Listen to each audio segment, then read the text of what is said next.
Welcome back. What's up, everybody? Yeah, this is going to be, we're back on second part of the stream.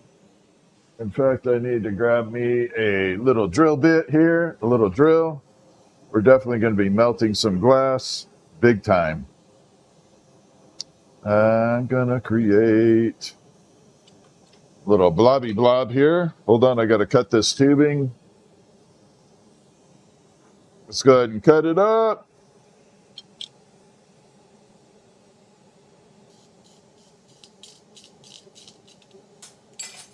There we go.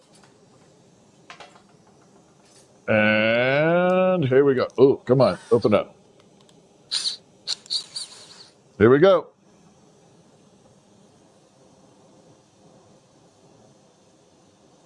So we're going to be making the eagle on the little planetary world there. Ooh. Yeah, we're going to be definitely doing that eagle.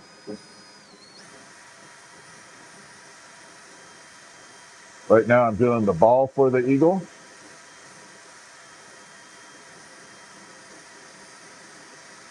And then we're going to fume the eagle, trim it down a little bit, and put the two together. We're going to make two of them tonight.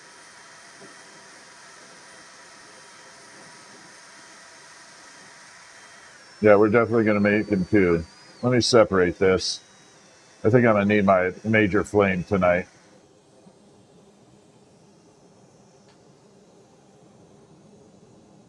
We got to use the big flame for a little bit.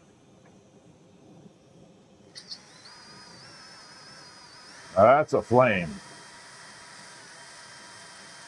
Here we go.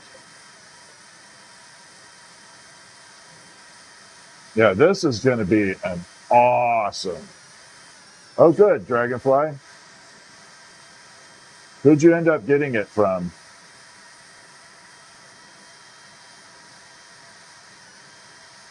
All right, here we go. We are drill mixing the hell out of this.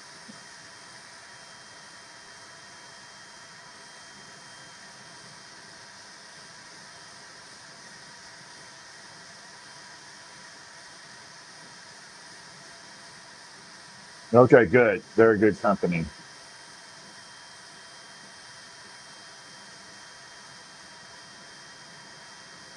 Oh, yeah.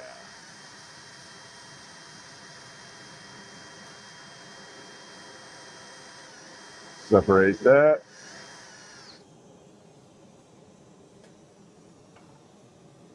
And there we go.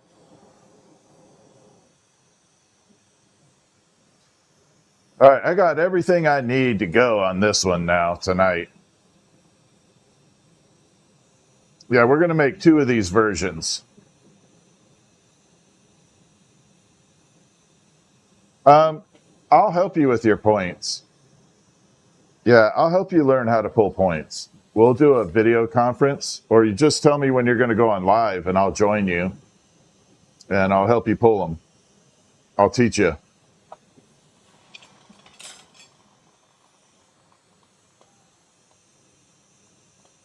Okay, here we go. How much for a bubblefish straw? I don't remember how much they are. Hold on. I can't remember. Can you send me a message about it?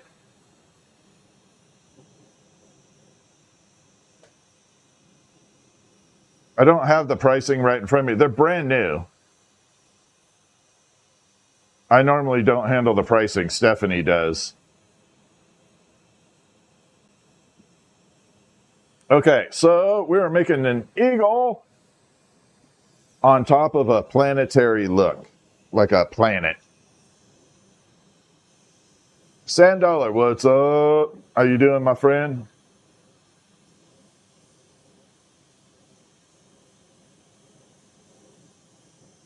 Okay, so now we got this cobalt mixed in with the electrum, which gives it a nice little sparkly look to it. Let's see if I can bring it out to the side view. We're going to bring it out here, and we're going to show you. Oh, it's looking really orange. Let me see if I can get it to pop in. There you go. You can see somewhat of that shimmer. See how metallic-y that looks? That's our baby right there.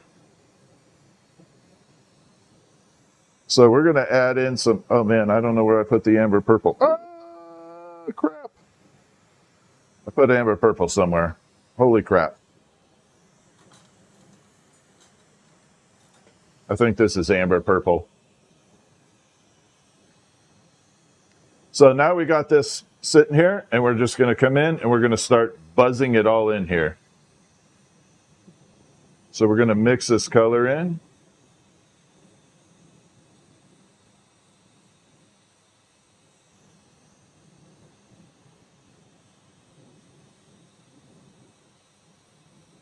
I can't wait for this. This is going to look so good.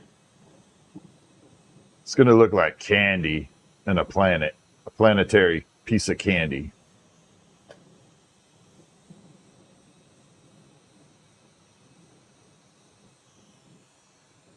All right, we're going to put that amber purple off to the side. We are going to be making a really cool eagle sitting on what looks like a planet. So it's going to be an eagle that sits kind of like on a planetary ball. It's one of my favorite pieces, and we're going to be gold and silver fuming the eagle to give it those eagle colors. And it's a really good combo. All right, so we got the amber purple on there. Let's add some white in there. So believe it or not, white adds a little bit of contrast in here. It's not going to show much white. It's just going to blend in the other colors and kind of mute them down a little. It's not really going to show white in here,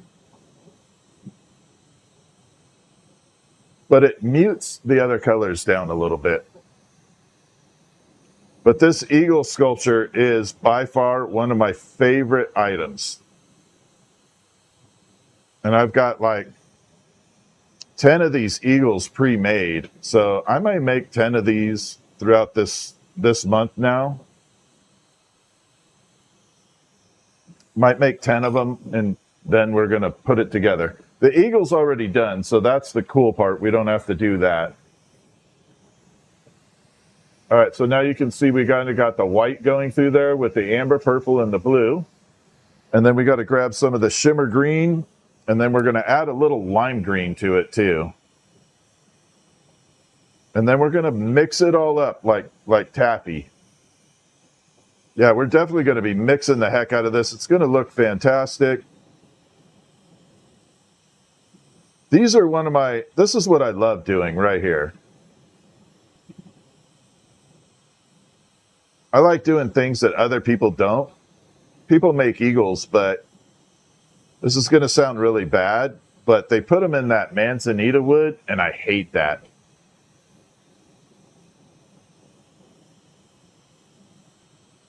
I don't like that manzanita wood look. Or burl wood, or whatever you call it. Yeah, kind of like a mini earth.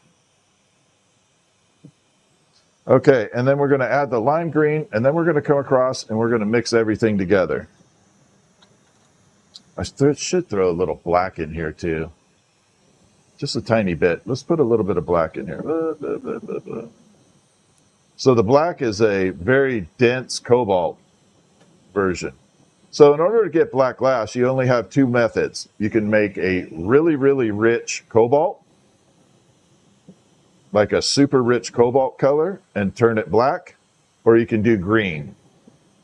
Both of them work, but for me, I like the blue version because you can dilute it down and get that really good blue in there.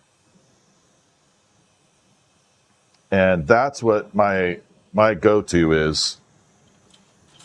All right, let's add a little bit of this lime green, some more electrum, and then we're going to mix it all up. And here we go. We're going to add some of the lime green.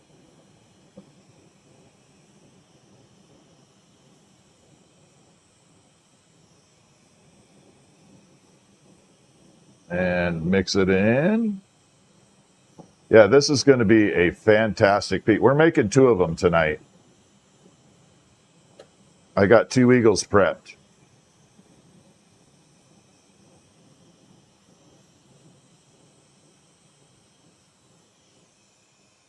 And there we go. All right, let's bring it over. I know it doesn't look like a lot right now, but you can definitely see all those streaks in there. That's like 5 colors popped on there. We're going to add the last one, which is a little bit of this electrum. This is like a liquid metal. The liquid metal look, it definitely hits it out of the park.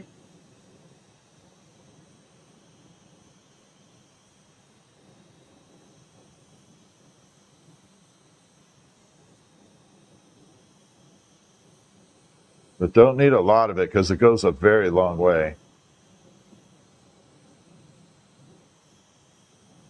A little bit right there. All right, so now we got all the color on there. We're going to take our little skinny rod and we're going to blend it all together. So let me show it to you before and after, so you get to see the before effect and then the after effect, which is really good. Okay, so right there we got all the molten glass. It looks really cool, molten. I wish I could keep that color. But on the bottom here, you can see we got all these little colors transitioning through. Like that. And here we go. So that's the before, and then you're going to see the after effect. The after effect is pretty freaking fantastic. And here we go.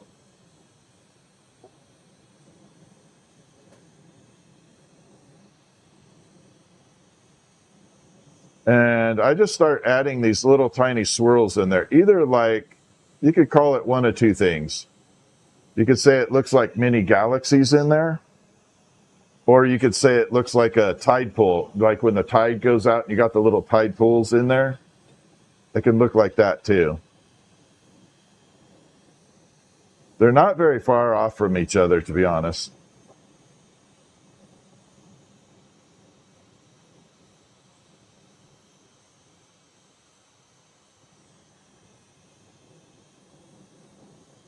Here we go. Yeah, this is going to be beautiful. Whereas my mom told me when I was growing up, and I couldn't say beautiful, so I said beautiful. So I always said beautiful because I couldn't say beautiful when I was younger.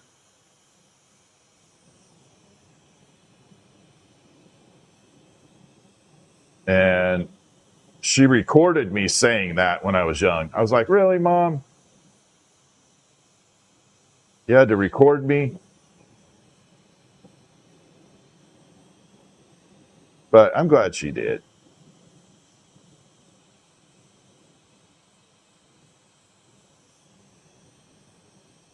All right, here we go.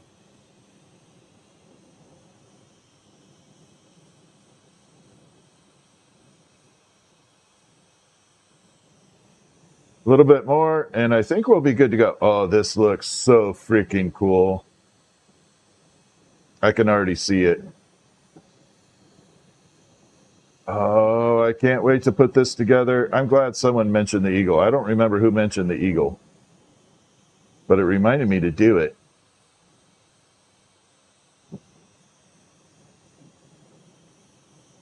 But I appreciate them mentioning it. It was more than 20 minutes ago, so I can't remember. No, the glass does not get hot in your hand. So glass is a great insulator, horrible conductor. It doesn't conduct heat at all. It'll never transfer down. But where it gets hot, it stays hot. What's up, Fidel? One of my favorite people on here. And here we go.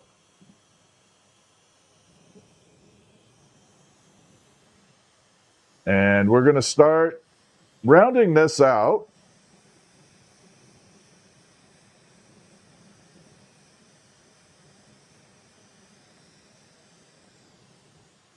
Oh, she's going to be beautiful.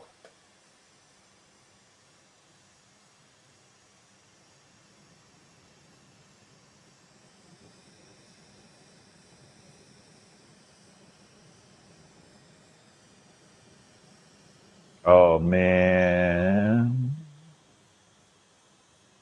I'm so excited to be making these tonight. I'm glad someone reminded me of it. No, it's going to be the marble, but there's going to be an eagle that sits on top of it, and we're building a little base for it. It looks like an eagle that's clawing onto a planet. It's a really cool piece. I've only made 2 of them before. One of them was for a subscriber on TikTok, and the other, I can't remember. I think Kevin's book got it. I can't remember. I think Kevin from Kevin's book got it. But here we go. Look at all those colors bouncing through. Now, you're not even seeing the full effect of it yet. We're not even getting the full color spectrum yet.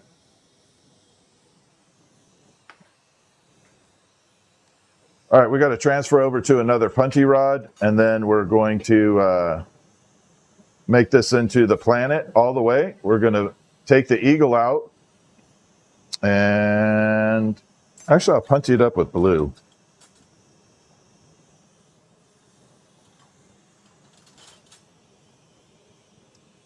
And then we're going to kind of finger paint the bottom of this marble.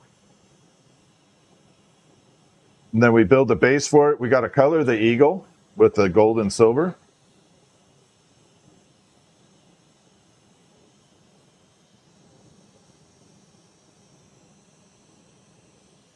I was trying to remember why I built so many eagles. And then I remembered it's back when I was doing all the functional 420 stuff, and I was building dabbers. A lot of people don't know what a dabber is, some do, but I was building eagle dabbers. And so I had a store at the time, an account that ordered like 20 of these guys, and then they backed out. Pissed me off. Jen, Mom is doing not so good, but okay. She has a double hernia and some type of respiratory issue at the moment, but the doctors are on it. So we're hoping that she gets a little better. I'm going to go visit her tomorrow, check up on her. For those of you that don't know, my mother is the one that taught me how to do glass blowing. She started in 1972. And she's the reason I know how to do this. Thank you for the prayers.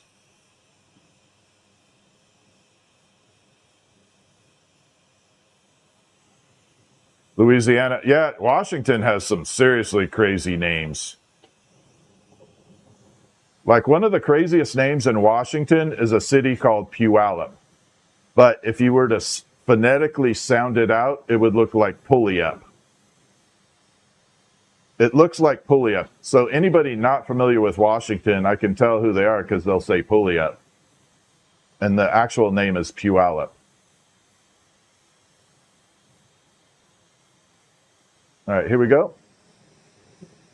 But Washington definitely has some crazy names. All right, here we go. So we got this. We got to round it out a little bit more, but it's close already. This already looks good.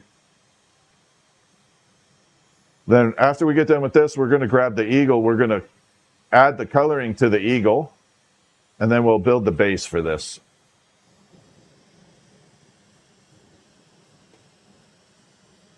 I'm probably going to do one of these that'll fit in an acrylic base, and then one that fits on a glass base. We'll build the glass base for it, and then we'll do one that fits a acrylic base. The reason I like acrylic bases is you can put it on a light base and it lights everything from the bottom up, which looks really, really good.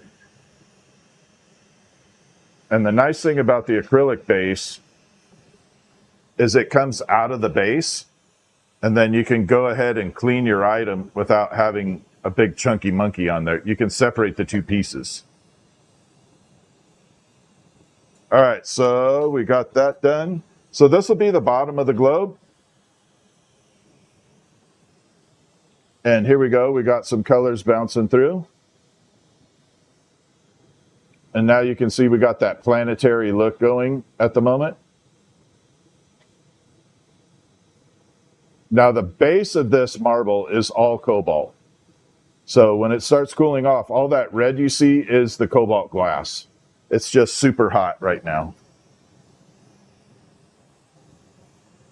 So yeah, the base of the item is, the base color is cobalt. Let's go ahead and reattach down here so I can start manufacturing the top portion and get the eagle ready. Oh, just wait. Wait till you see this color. This color is by far, it's almost magnetic.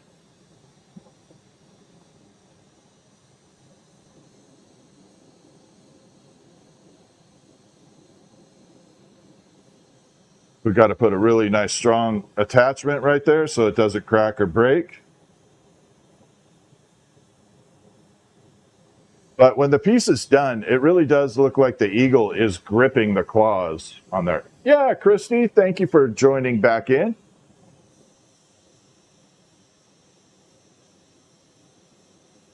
This metallic color is going to be out freaking standing. Wait till you see it.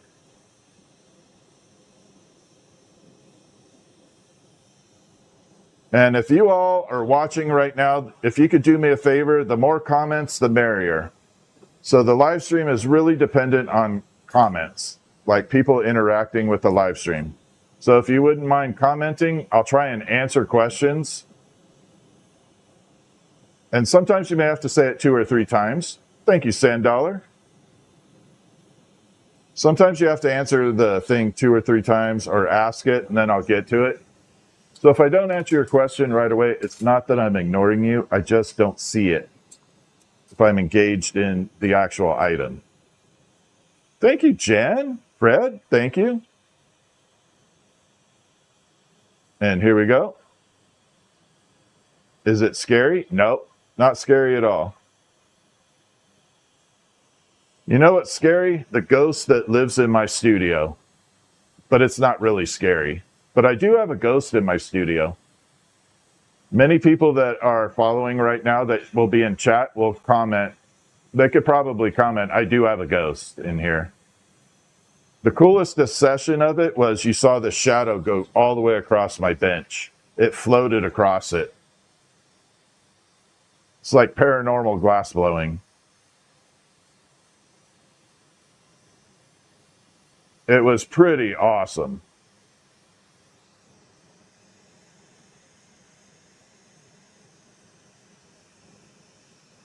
But like occasionally I'll have some items on here that have swinging ability to it, like a hanging hummingbird. And all of a sudden you'll see the hummingbird moving. It's total trippy. I need to get Paranormal Investigator out here. I don't want him to get rid of the ghost. I actually like the ghost. It's not a bad ghost. It's never done anything harmful. It just freaks me out every once in a while. All right, I think we got some cool colors going here. You guys ready? So we got that super cobalt going, but now you can see the planetary look of it. Look at all those swirls. Almost has that Venus-Jupiter look. Like a combination of Venus and Jupiter swirling. Like that. Look at that cobalt starting to come in on the inside, the bottom. It will bring it right up. There we go. So now you can see really close. So that's what we'll be putting it on. I love that spot right there. That looks good. Almost good enough to eat. Sometimes this looks almost like you could eat it. All right, let's grab an eagle. And we're going to do the silver and gold fuming on it.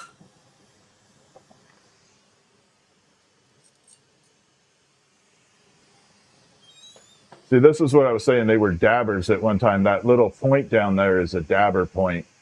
So I made a bunch of eagle dabbers, and then the customer backed out. That's why I don't do wholesale anymore. I don't want to do wholesale ever again.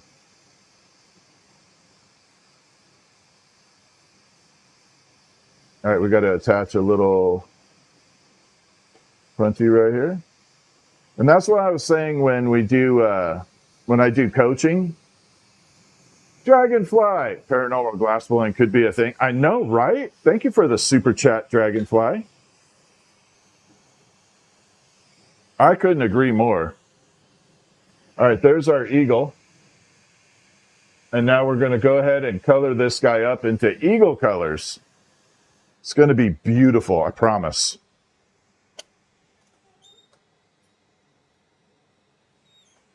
So we're going to use silver first. Y'all ready for it? There it is before we do it. And here we go. We're going to add the silver right now.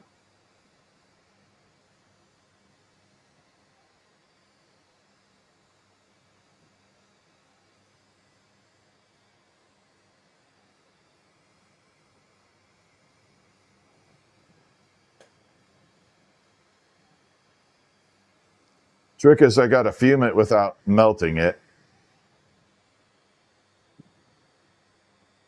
Oh, there we go.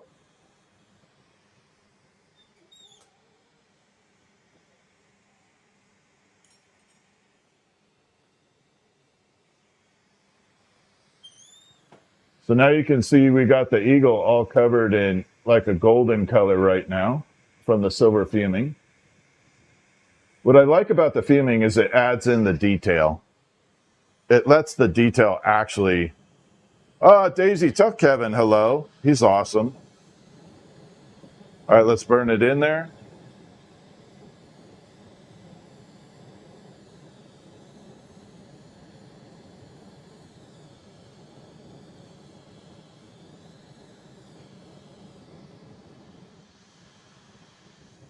Oh, she's looking good. Look at that coloring right now. Almost looks metallic. All right, we're going to bring it over to the side view so you guys can see it a little more. Look how that color just pops. Can you see all the reds and oranges throughout there? And the golden color? All right, now we're going to do the gold, and we're going to really kind of make it look flippin' amazing. Uh-oh. I hope my holding rod's not cracking.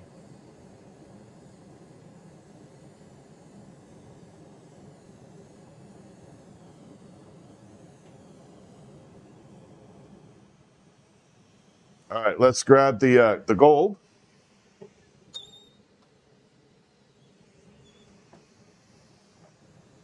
Let's give it the ultimate enhancement here. So gold requires an entirely different flame chemistry. If I was gold, where would I be? I always forget where it's at on here. Oh, there it is, little nugget right there. So I'm going to focus on the wing area.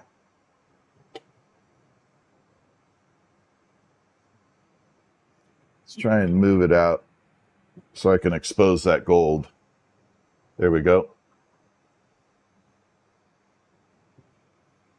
Got to get the inside of the wing. There we go.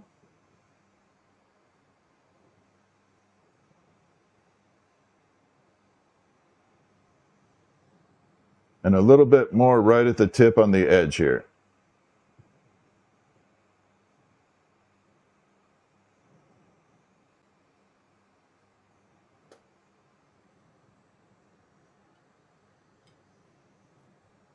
I'm going to make sure I'm not getting any cracks in a spot I don't want.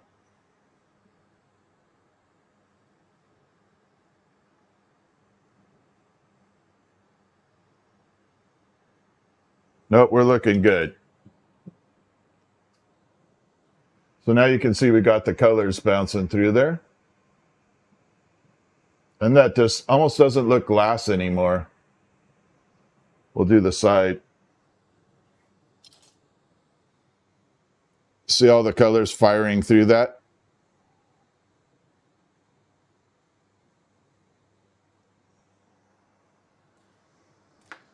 Okay, so we got to park that in the kiln. And we're going to make the base real quick, then we'll assemble all three together. What's up, Betty? How you doing? Yeah, so this is awesome. Hang around. These pieces aren't going to take a super long time. We'll be pretty fast at them.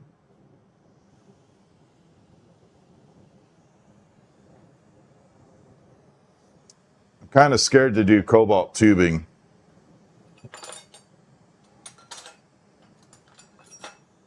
My day of working with colored tubing has been very, very bad. Let's try and warm this up. I hope it doesn't blow up.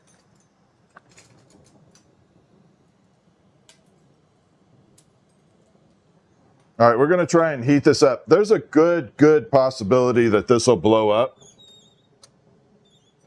And I'm okay. It just makes a freaking mess.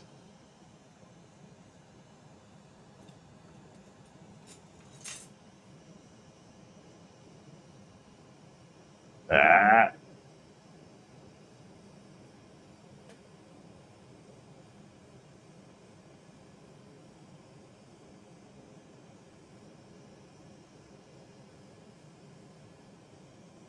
So we're warming it up very slow. This tubing is so sensitive.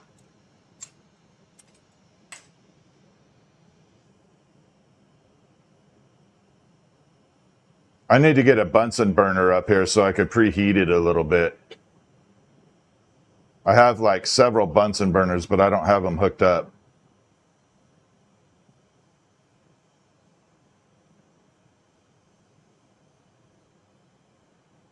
All right, here we go. We're going to trim this off. There we go.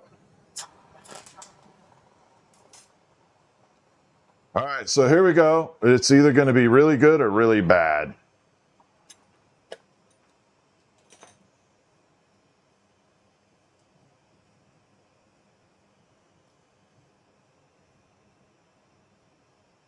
There will be no in between. And this is the part where it gets scary. If it cracks right here, then I got all that molten glass that falls. And that part definitely sucks. But I think we're okay.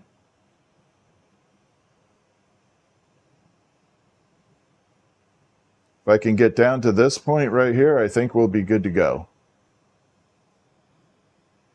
And we are good to go. Now I'm happy. All right, let's go ahead and punty this up. This one blows up.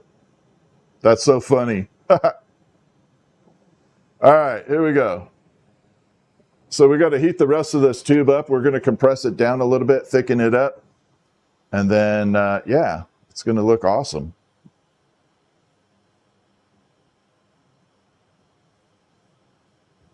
So I'm going to heat it up right here. We're going to pull it down a little thinner because I don't need this much tubing.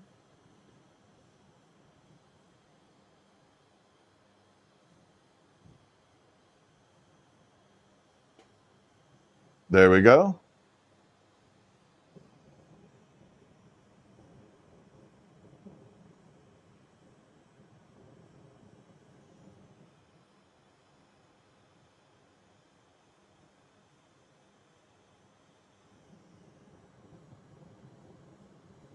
Right about there. That's my happy spot right there. Oh, side view. Thank you. Yeah, that's my happy spot right there. We got it all pulled down. So we're going to attach a big solid rod to the end of this. And then we're going to flame cut it open. If you have not seen the flame cut, you want to stick around for another minute or so and just at least see that because it looks pretty awesome when we do that.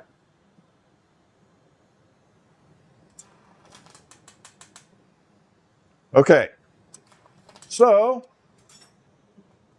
now you can see we just got the straight cobalt right there. We're going to silver fume that big fat part right there. And then we're going to attach a solid rod, flame cut it, and flare it open.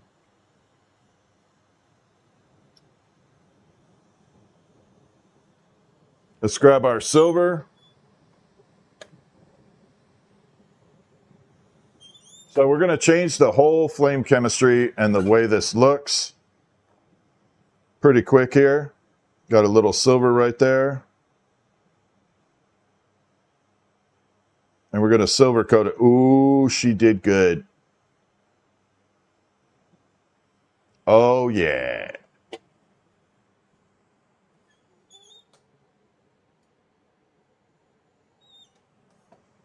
Now let me show you. Can you see that silver base to it now? Look how shiny that is. McKenna, thank you so much for upgrading to Inferno. Oh, look at that. We got that coloring going.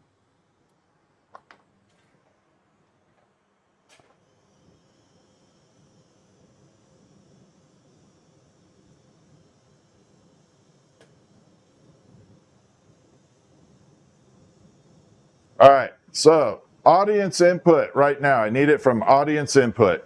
Do we add little stripes and texture to it and make it look kind of, I don't know, textured on the outside? Or do we leave it where it's just colored with silver and blue? What do y'all think? Do we add texture to it, kind of spin some stuff up there? Kevin's book! How you doing, my friend?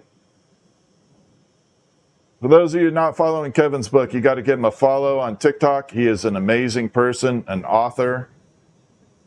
This is the base of the eagle part. Like it like it is? Leave it? All right, let's do it. We'll leave it. Kevin's book, Kevin is a hero. And I mean, he is a true hero. He's one of those few people on the planet that I look at and I go, he's an amazing person that deserves more than he ever gets credit for. All right, let's cut this down.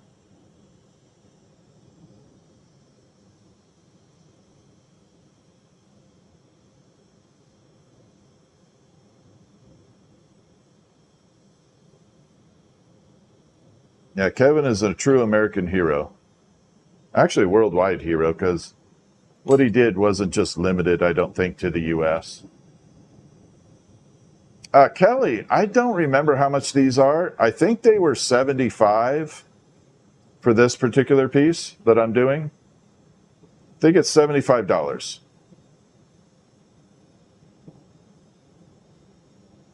And I don't remember. I know it's not any less than 75, but since I've quoted that, these next two that I'm making, I will sell for 75. Because I don't have the pricing in front of me. And it's been a while.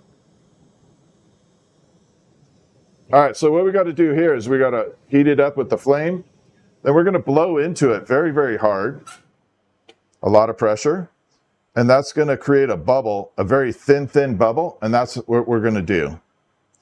You got to message me, Kelly. On the one of the mods will link how to message me on that. I can't say it because then I get flagged. But if you look at my name,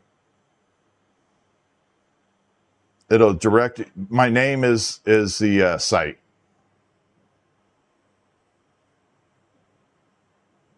Yeah, they will be sold on my website. I have like 8 more of these eagles ready to go.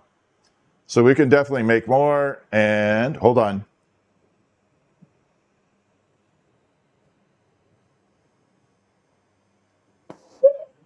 Tell me that wasn't cool as hell.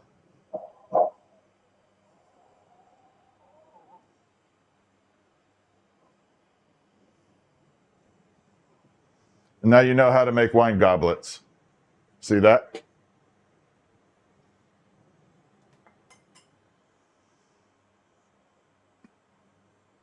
So that's kind of how you make a wine goblet.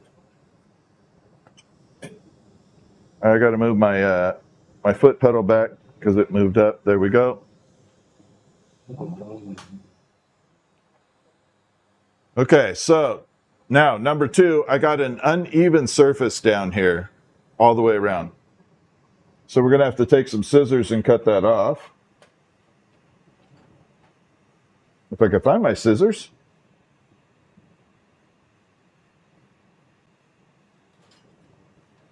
If not, I got to do it the hard way. Oh, there's my scissors. So here we go. We're going to cut this little bottom off.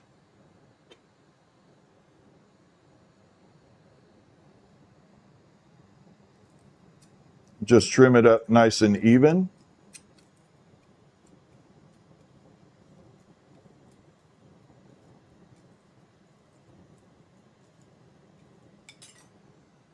Tell me that wasn't a little satisfying to watch.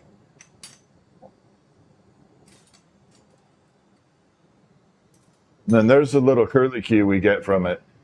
I wish I could like put a hook on that, but it's very sharp. Unfortunately, I can't.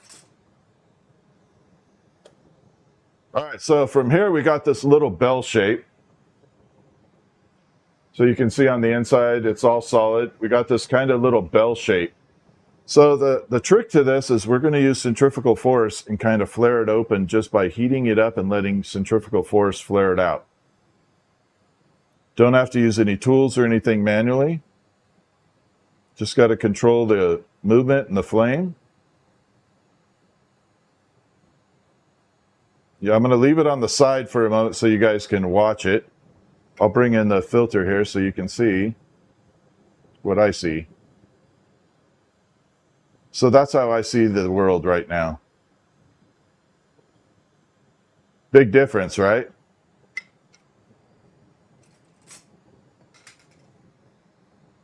All right, let's go to the front view. And then this is why I don't leave it as a tubing, like all the way through, because that flame would travel down the tube and then it would start really messing you up.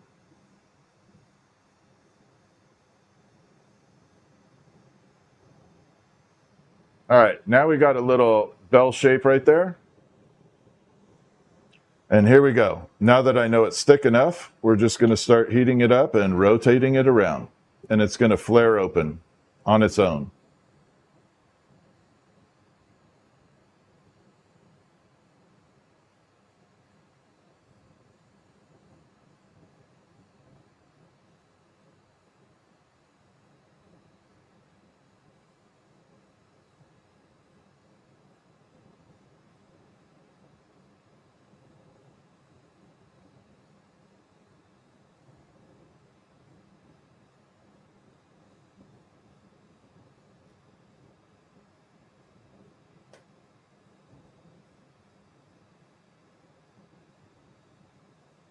And now you can see we flared it open.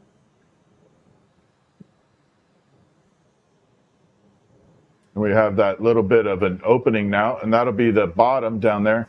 But I don't like it like round like this, so we're going to add some little grooves to it. We're going to get groovy with it. We're definitely going to, if I need to find my tool though, there it is. So I don't like leaving it completely rounded like this for this particular project. So we're going to come over here and we're just going to add little grooves. Get groovy with it.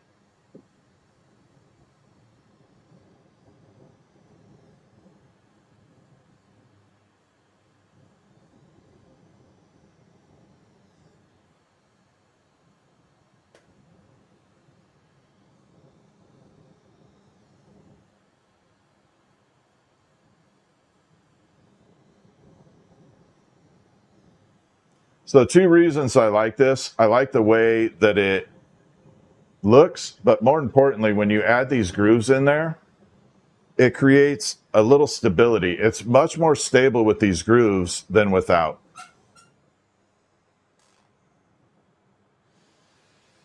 So like if you have an uneven surface, like a tile or a stone slate that you want to put it on, the little groove you can put in the nooks of the stone slate, and then it balances out. Most expensive piece I've sold is $12,000. I had two of them. But I don't like making $12,000 pieces.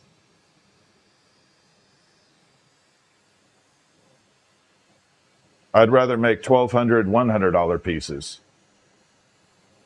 But if you look behind me, a chandelier like that is something in that price range.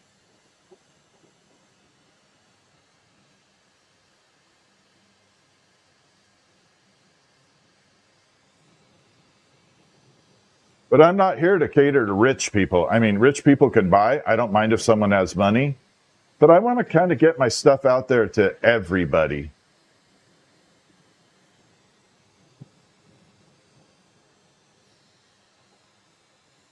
For me, that's more important, getting it out there. No, I won't sell the chandelier. So the one chandelier I did was in Florida. It's in a very, very expensive house. I guess it's a mansion, not a house. But it was 3 stories tall, and then they had a big spiral staircase. And I built the chandelier to go from the ceiling down the center of the spiral staircase. And that's where I learned about chandelier caddies. I didn't even know what the heck that was. But a chandelier caddy is a cabling system, and with a like a winch motor, and you can lower the whole chandelier down to clean it, and then you can bring it back up via a motor. And there we go.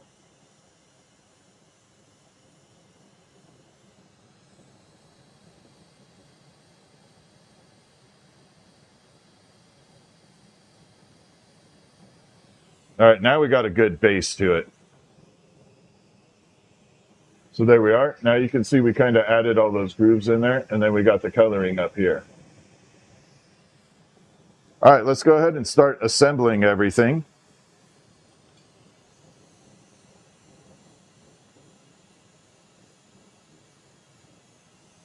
What's up, Big Irv? Haven't seen you in a while. How you doing?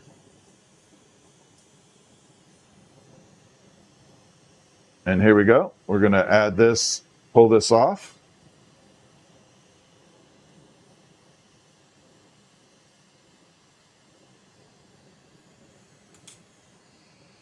And we're looking good.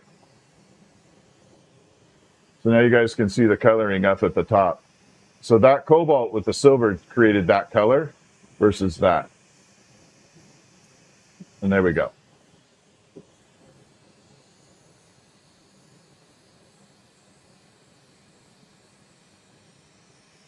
Do you guys remember when Jason said, isn't that cool as what? Jared was just repeating so.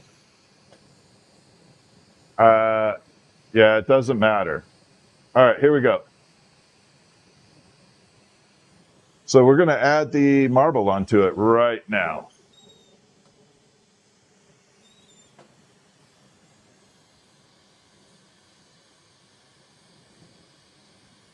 We're going to bring it in, use a smaller flame, tighten it up a little bit.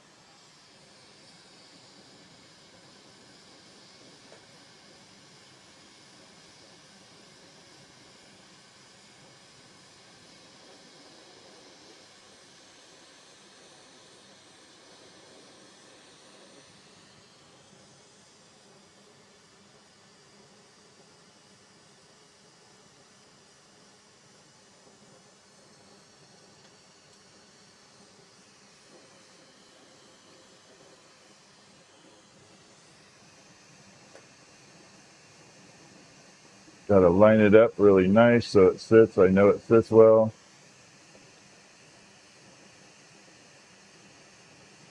There we go. And now you guys can see we got the piece right on there. Bring it out here so you guys can see all the coloring. Look at those colors just buzzing through there. And there it is from what you'll see. And see the cobalt on the outside, how it created that cobalt lip with the silver fume? Looks good. All right, so we're going to put that back in the kiln, and then we're going to grab the eagle, finish off the bottom section of it. We got to remove this portion of it. And then I'll be able to pop it back in, and then we'll assemble everything together. Gripping these things is not so much fun.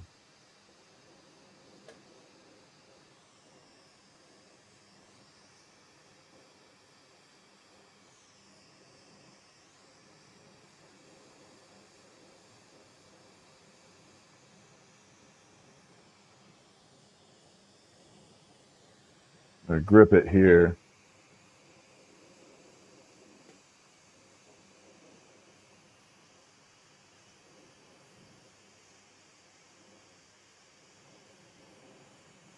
Clean that up. I'll show you an interesting part about this. See that little fish tail back there? So what I tried to make it look like was the eagle was gripping onto a fish. But I couldn't get the fish very detailed in there. So I had limited resources, ability to get that fish in there clean. But that was the original intention, was to add a little fish in there, like the eagle was grabbing a fish. So I'm going to try and leave that on there for this.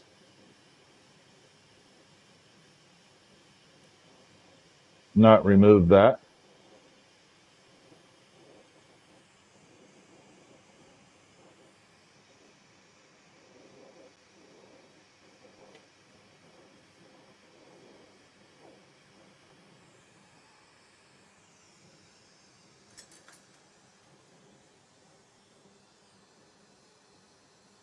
Yeah, I think it looks good.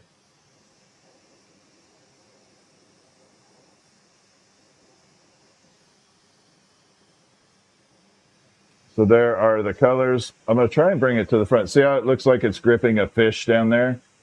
Little fish tail and stuff. But yeah, those are the colors. We can bust out the flashlight here. And you can see all the colors bouncing through it now. Then we park this in the kiln. Nice and gentle. We're going to grab our main piece again.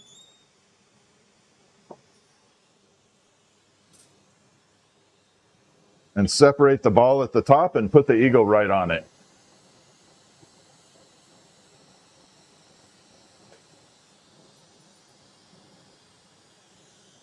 So my original intention on doing this particular piece, I wanted to try and create the eagle globe and anchor for the Marine Corps, but that's going to take a lot more work. I wanted to make an eagle globe and anchor, but that's definitely a project down the road. That one I'll probably have to spend, 3-4 days on.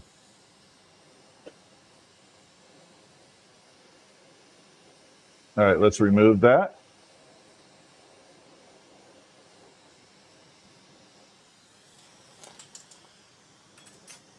Yeah, the eagle globe and anchor is going to be a project.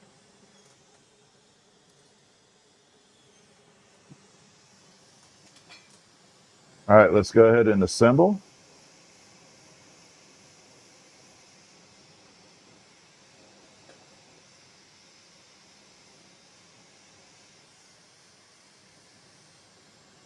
Sorry, I had the wrong view on.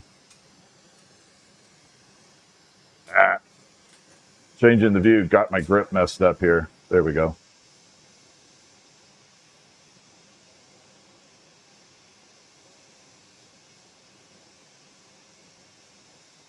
Got to get both ends super ooey gooey.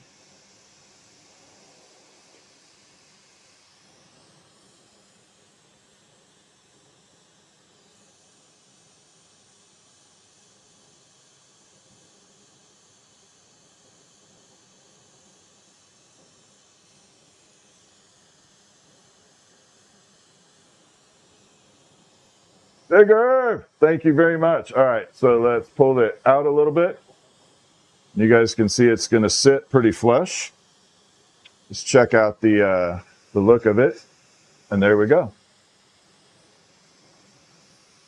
There. I'll try and bring it over to the side view. I can't leave it out very long. I definitely can't leave this out very long, but there we go. But that is the Planet Eagle.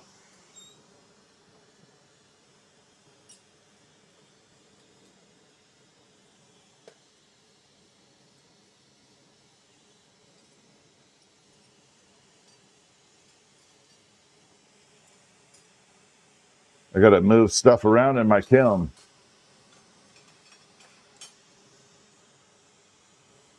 Very gently.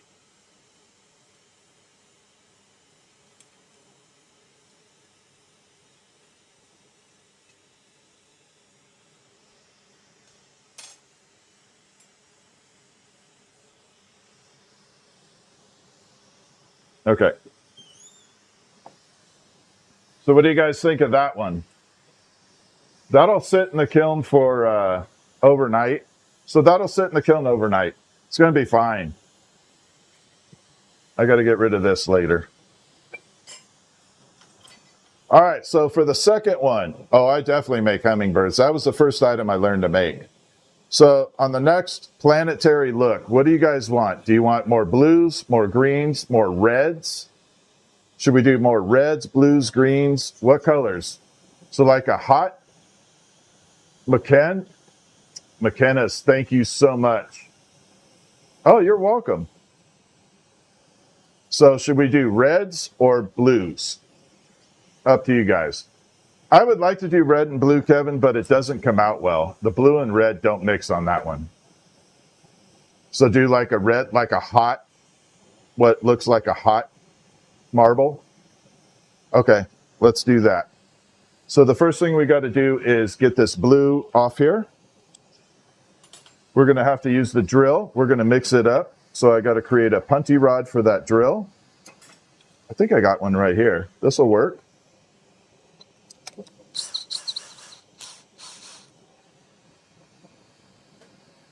Okay, we got that going.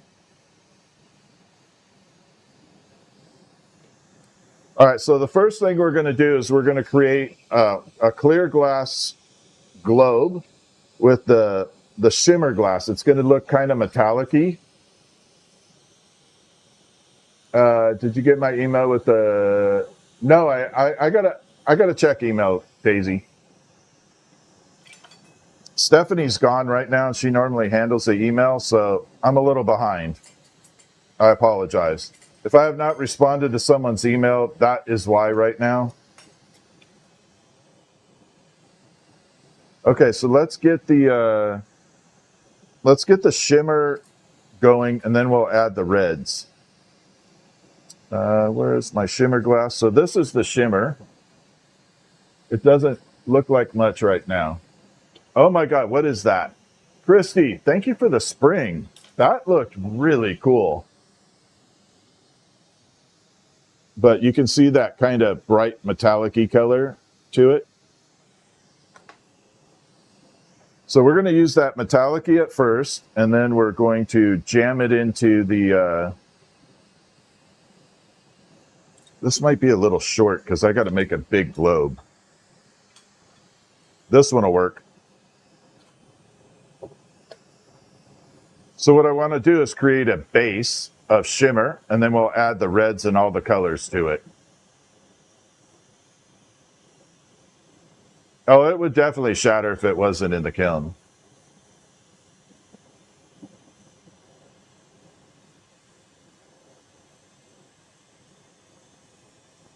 So let's add a little bit of this base to it. This color's like Play-Doh, man. I love this color, but it acts like Play-Doh. It does not flow very well. It really feels like Play-Doh. So if you want, I can describe how each kind of color feels a little bit as we're going through. But this is more of a Play-Doh feel as opposed to like clear. Red feels like molasses. It flows really easy. Yeah, the red flows easy. Amber purple flows easy. This is very, very stiff. Same with cobalt. All right, so we're going to add a little bit more on here, and then we're going to use the drill and mix it up. And there we go.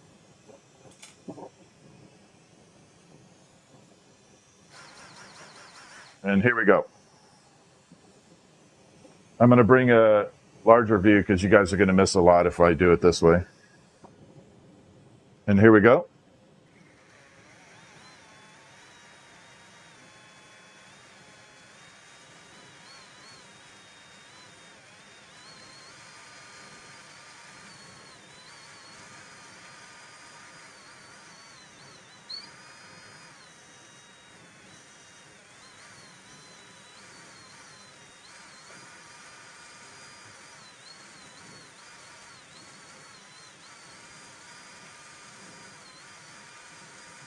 So this is kind of like a primer color.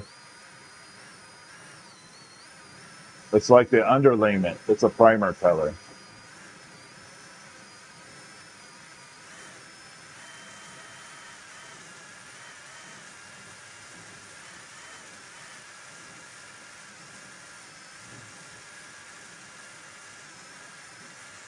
A little bit more.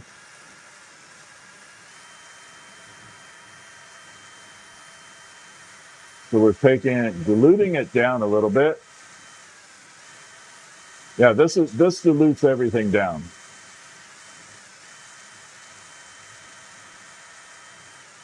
Mixing it all up like this.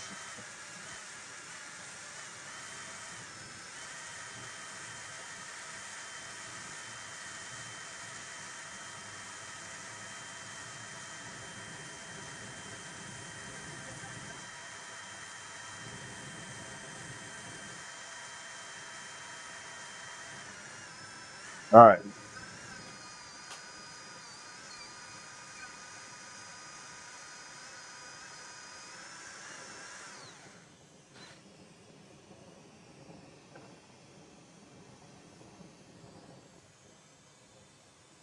All right, we got our primer color done.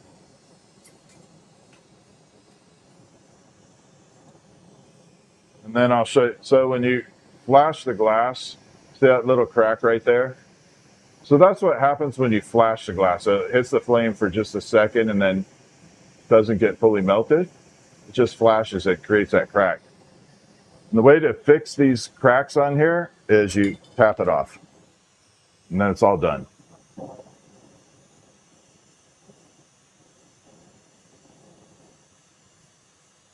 And here we go. So we're going to attach it down here. We're going to mix a little bit with the drill up at the top because it didn't get the full mixture. Yeah, it definitely didn't get the full mixture at the top. So we got to use the drill a little bit on the top.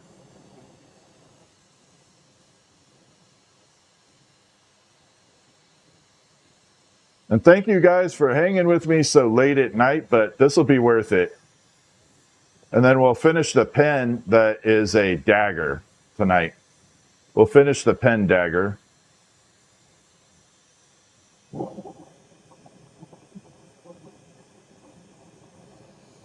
I'm thinking of doing the Venus flytrap tomorrow.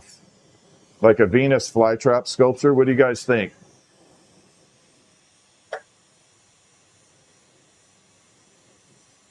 Oh my God, Robbie, don't even say stomach turned. I lost my Stella to that. I hated that. Yeah, do the Venus flytrap tomorrow? Yeah, I think it'd be cool. I've been wanting to do that for a while, so I was like, tomorrow would be a good day to do it.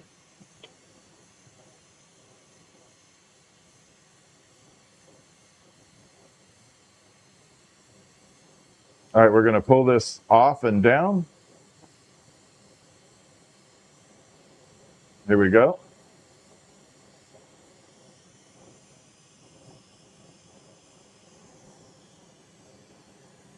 So this particular rod is 22 millimeters. It's a pretty thick piece. All right. While I'm heating this up, I'm going to show you guys the fiber optic effect. You ready? So holding the glass rod like this does not hurt my hands at all. But if I had my palm at the end, right there at that edge, if this happens, it'll burn it. Ready? So I'm going to try and face it right at the camera. We're going to bring it in. If you're very sensitive to light, don't watch.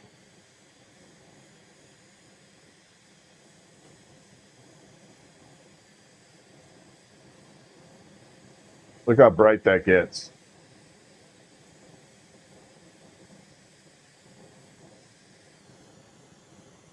And there we go. But holding it this way doesn't hurt. So it's kind of crazy. So it's hot, cold, and then if you have your palm at the end of this, it'll burn it. It's totally weird. I'm still not used to that part after all these years.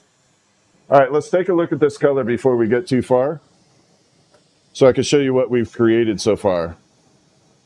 See that shimmer? Oh, she's looking good. But we have to get that melted in there too with that color. But look at that. Almost looks like steel wool, right? Yeah, so I like talking about the things that go on with glass blowing that people don't understand or don't know because you don't know. So I like talking about like how things work, what happens in glass.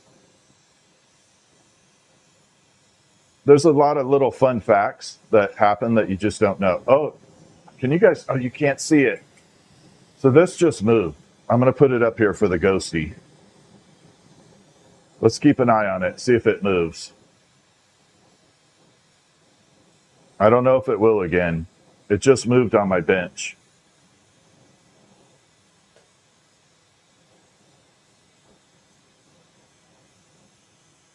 You're here to learn? You love it? Awesome. Well, I'm glad you're learning. I don't gatekeep a lot of stuff, so, I try to explain things as I go, especially when it comes to safety. Like, I can't tell you how many glass people I know that don't have flashback arresters on their torches. That's like the most dangerous thing to not have. Flashback arrestor is more important than a fire extinguisher.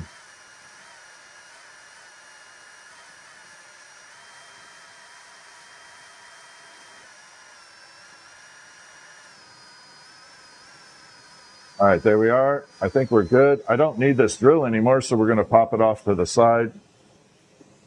Get it out of the way. Yeah, flashback arresters are way more important than anything. All right, it's not moving. I'm going to need that space. All right, here we go. Oh my God, it's still moving. Now it's moving. Holy crap. Oh my God, I wish I could. God damn it. I want to show you guys. Hold on. We're going to change it. Give me a second. It's moving. Where's my camera? Camera. S4. There it is. Unlock. Bring it down here. I'm going to move this camera temporarily.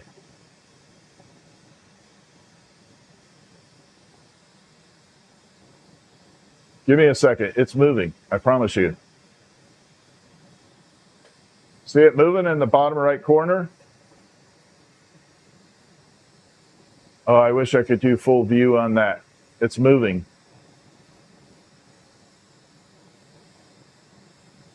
See it just moving on its own? I'm not doing anything. Look, hands.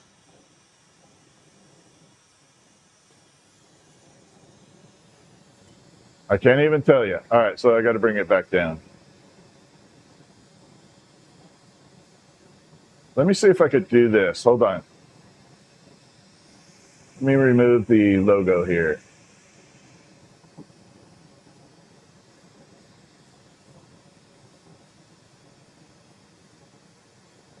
There we go. Now it's not moving. I'll leave it there. Let me see if I can put it right there. See, hands are free. I'm not doing it. It's moving a lot, right?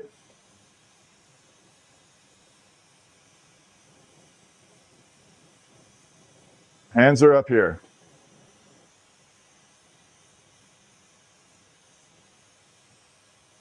I know, right? That's my ghosty.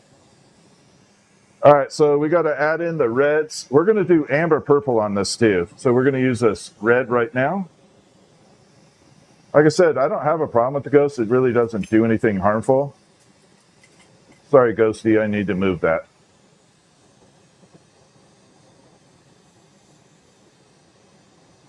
Now it's mad. See, now it's not moving. Got mad at me.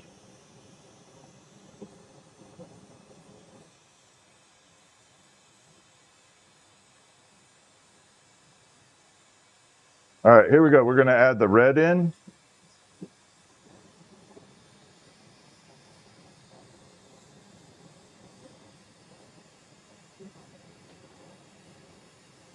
Now it's mad.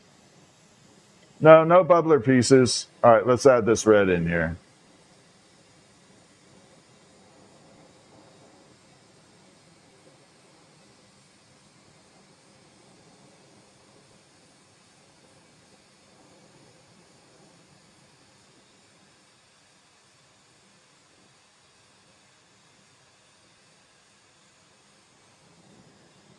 Set that down. Let me see if I move it over here, if it does anything.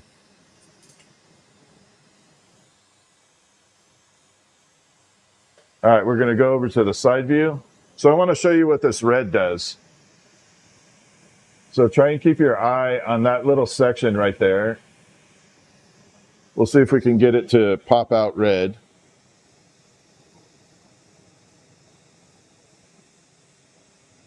All right, keep your eye on it. Watch the middle section.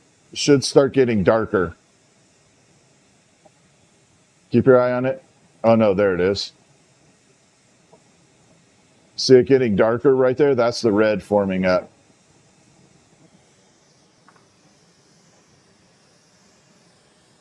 All right, there we go. Let's add more red.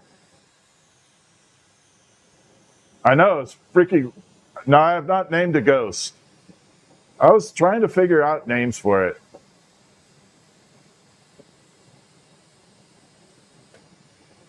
Just if it would be more than all that glass that would move. There have been things that have moved around here. The coolest thing I ever had happen was, and there are a few people on here that were here for it. I had a shadow buzz right across my live stream, like this dark, dark shadow. And it floated across my live stream all the way across. I think Red Squeak was here. Dragonfly was here for that, maybe.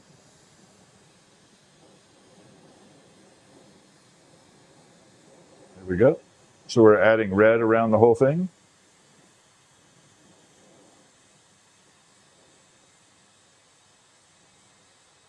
Yeah, now it's being shy. Ghosty. Yeah, we should just name it Ghosty, right?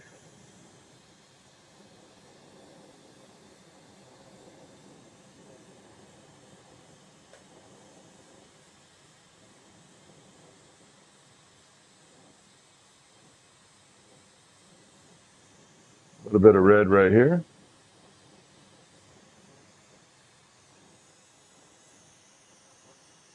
"29 Palms Ghost." What's up, Gowdy? How you doing, Marine? All right, let's add red all the way up here. Let's get a light, big, chunky red.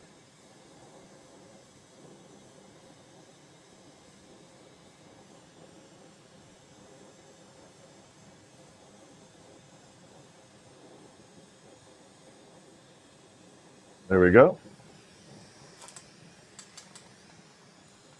All right, so we got red built on here. Is it moving again? Yeah, occasionally, watch it. Occasionally it'll move. All right, it's weird. Yeah, it'll move on its own when it wants to.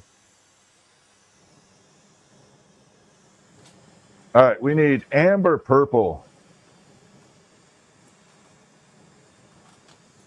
And here we go. One of my favorite colors on the planet right here.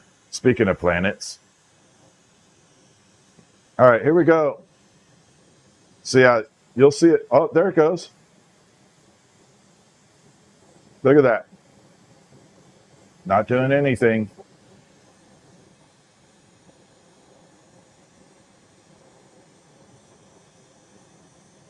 And here we go.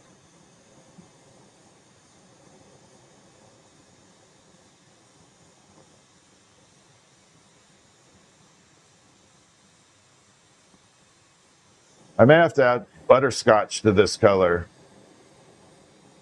combination because it's got so many transparents. I don't know if it's going to be too much in the red area.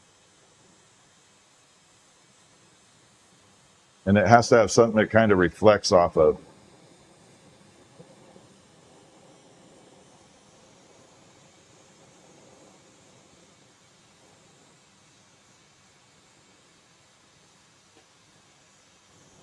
And a little bit more here.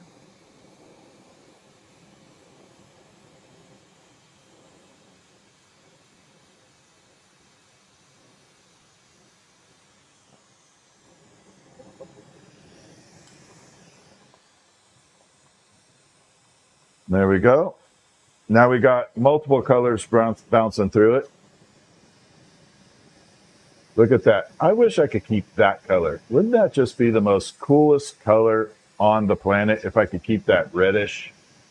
All those reds and oranges like that. I got to figure out how to make that. I definitely have to figure out how to make that color. Let's grab the butterscotch. We're going to add that in here.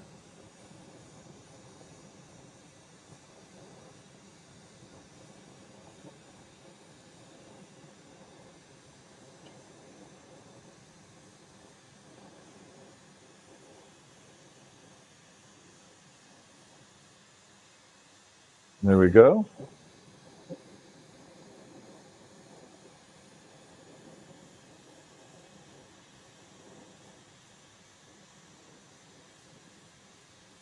Manipulating it that way.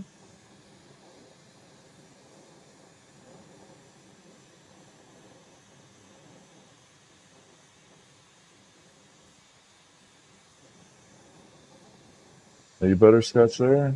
Nope.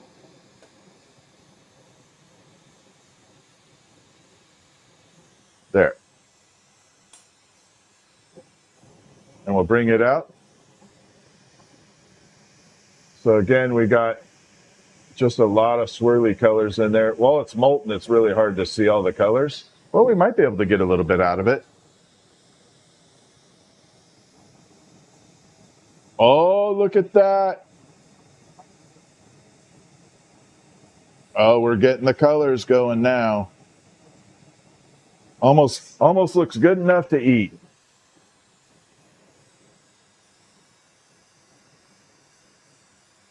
And we'll go ahead and grab, what color do we want to add in here?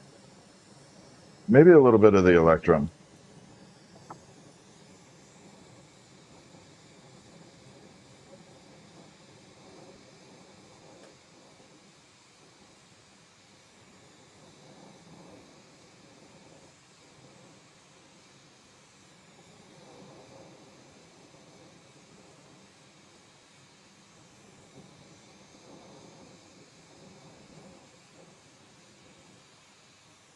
All right, a little bit of electrum. All right, now we're going to take clear and go through the whole thing. I know, right, Red Squeak?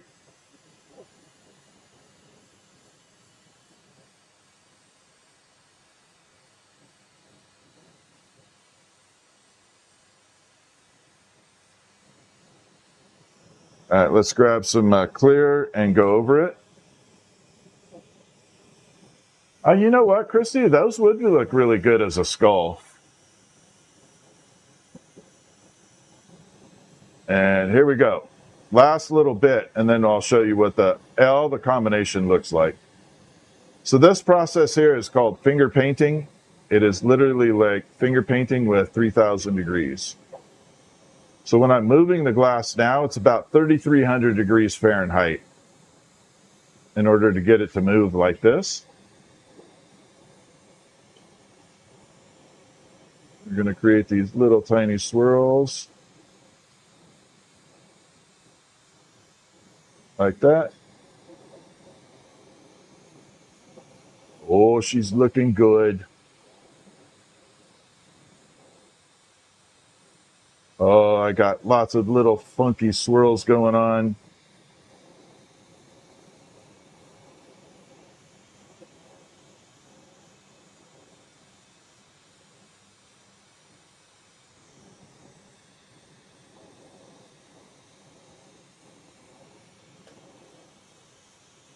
There we go. And last little bit right here.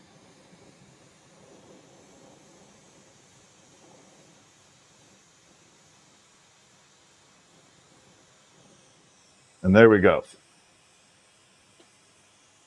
I don't wear gloves because you don't need gloves. In fact, gloves would be a negative for me. You got to have a tactile feel of the glass. It'd like being going out and trying to shoot a weapon with ski gloves on. If you were to go out and target shoot with ski gloves, not a very good thing. You got to have a tactile feel of the trigger. It just doesn't work out that way.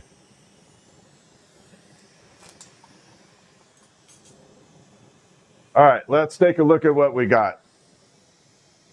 We are building an eagle that is sitting on like a planetary looking marble. Oh my God. We definitely have some kick butt colors going in here. And then once it cools off, the colors look really good.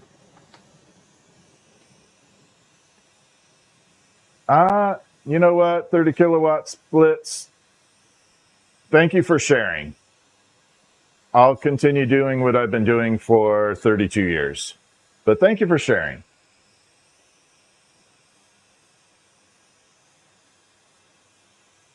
All right, here we go. So we're going to round this out. And then we got to do the other side, get it rounded out.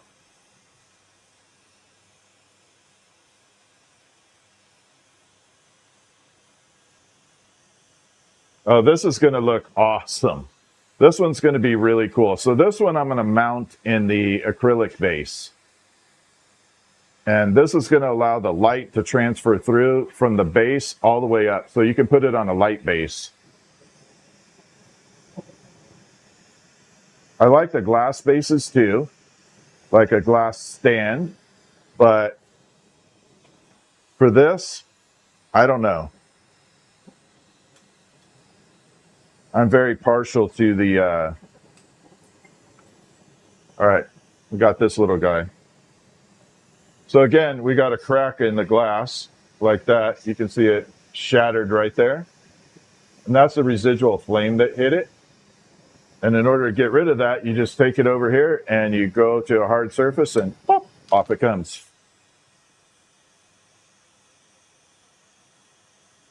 And there we go.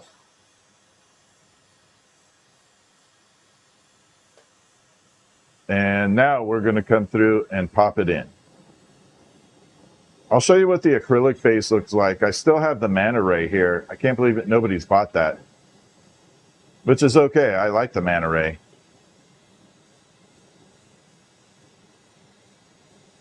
All right, we're going to attach it here.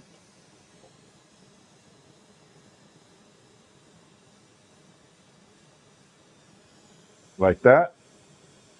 So I want it to look like a planetary look to it. All right, we're going to come over here and we're going to round it out.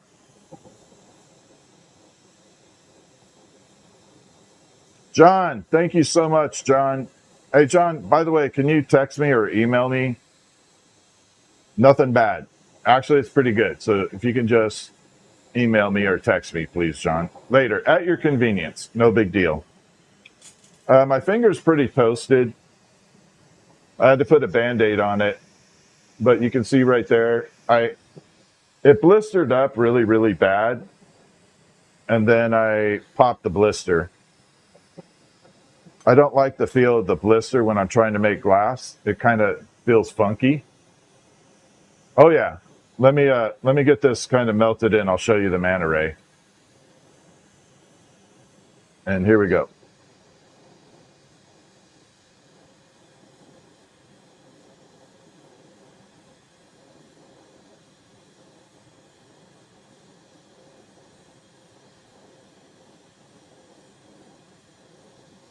The manta ray actually has some gorgeous colors to it too.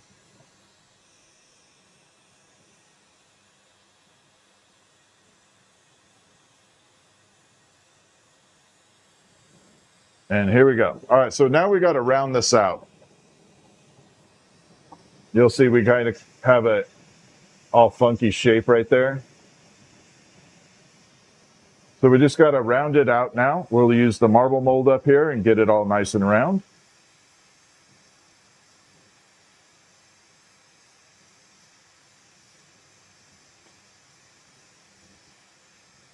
Yeah, let me finish this up and I'll show you the manta ray. It actually has beautiful colors to it. I used that sparkly blue-green color on it. Oh my God, it looks good.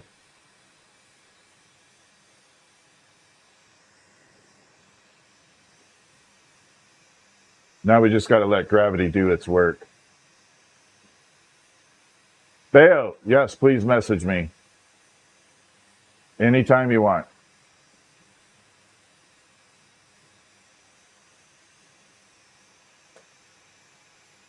All right, here we go.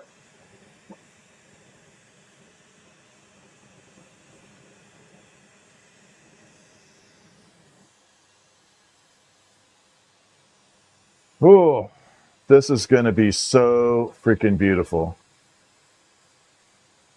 Now we just have to get it round. It's really oblong kind of right now. It's still not perfect.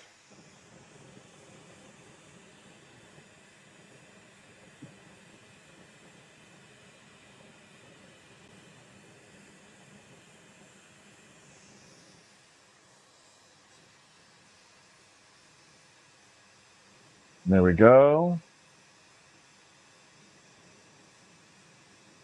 All right, so I'll bring it over to the camera so you guys can see the side camera. I did change the head of the sea turtle. In fact, I got the sea turtle over here. We're going to take the little holding rod off the back. Yeah, we definitely changed that. I'll show you all the cool stuff we've been up to. We'll go over that in just a little bit here. There's a lot of items for sale that are worth it. And if they don't sell, they're going to go in the grab bag boxes.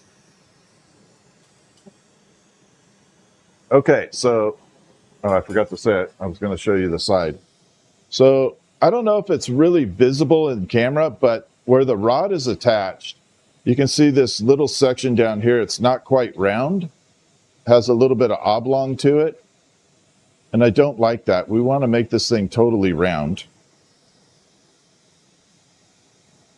And there we go. Now the colors aren't even showing up fully right now.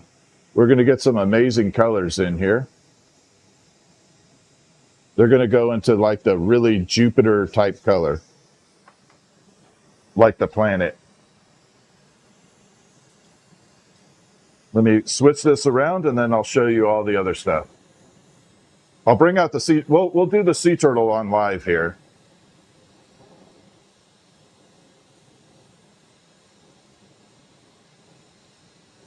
All right, we got to attach and fuse it in there really good.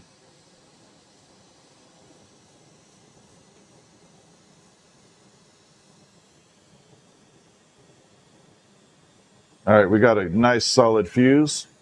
It's Friday, right? It is Friday, right? Is Ghosty doing it? Yeah, see, I don't even pay attention to it anymore.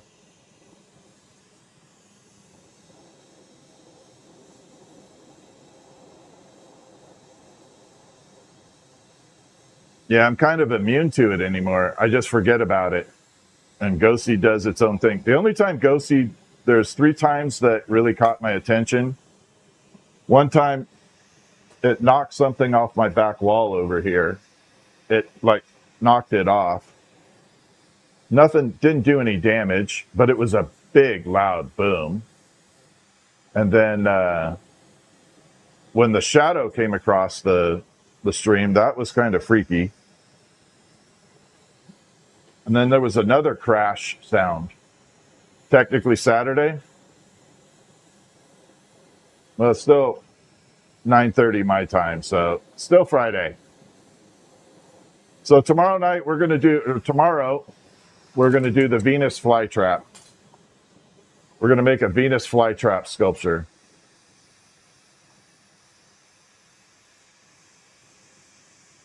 All right, we got this looking pretty good here. Just got to get it round. We're 99% done with this one. This will make a cool marble by itself too. I'll stay on. I'm going to be on for a while tonight. I'm like super hyper right now, so I'll probably be live streaming for a while. I'm like super hyper. See, I feed off of all of you. when you guys are active in chat and talking and going through stuff, I like hanging out with you.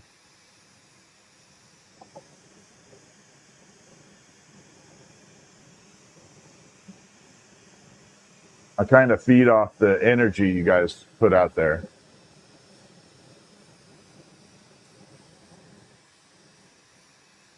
Last little bit.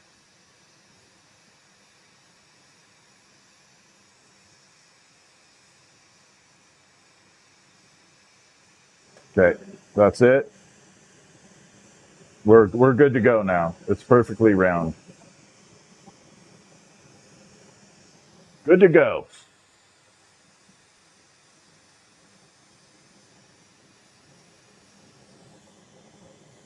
Now we got the ball all set up on there.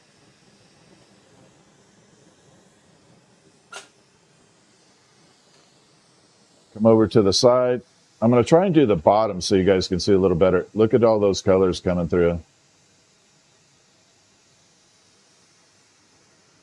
And then the red has to pop in. Remember, the red takes a little while to poop in there, pop in there. I said poop. Oh my God.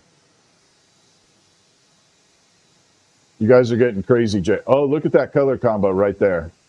Isn't that pretty?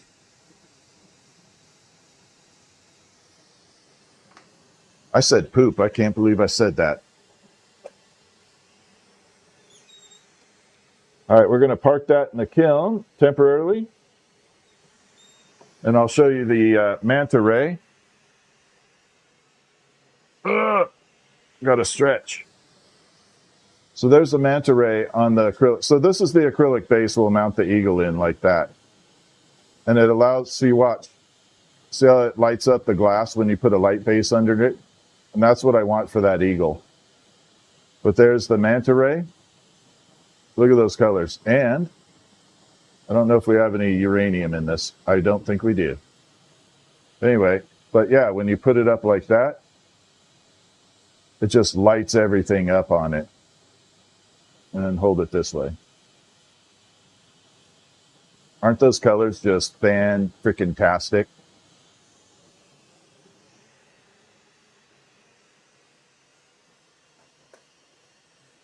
And what else do I have? Oh, so we have the fish from the other night. While I'm letting that stuff cool off, I'll show you some of the items we did. So this is the fish from the other day. The crazy fish. That'll be a bottle topper. And then we got to do the sea turtle. Oh, look at that. And then the best part is the uranium. Look at all the uranium in there. I told you it'd be cool. I knew it would be. I got like such a cluster of stuff up here. All right, let's work on the sea turtle though.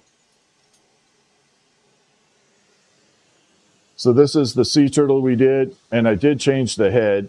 You can see the head. Doesn't that look so much better? That matches the look of it way better. So I got to detach that little part from the foot, but that looks so much better. This little guy's cool as hell. All right, we got to detach it though. Oh, I got to get comfy here. And the scary part is there's a little crack on the holding rod. Before I do that, see that little crack right there? If I bump it the wrong way, the whole damn thing's crashing. So let's not bump it. So you start out in the rod area and you start, really?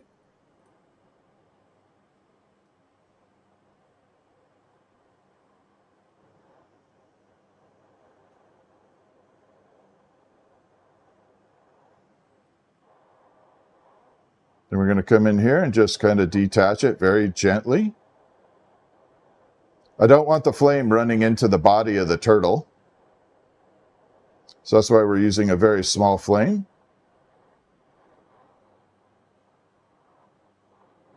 So we just come over here and start gently trimming it down.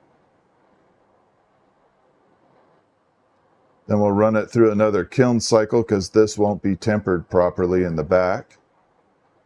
We'll just run it through the kiln one more time, but it'll be ready to go.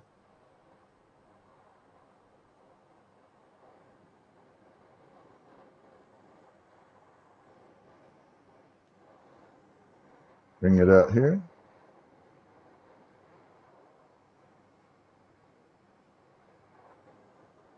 And there we go.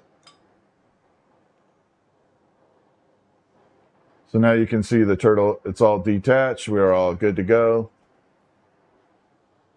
I'll try and hold it like this. I like these colors though. I'm so glad you guys talked me into changing the head, because that turquoise just looks so much better. We've got to set that up here till it cools down.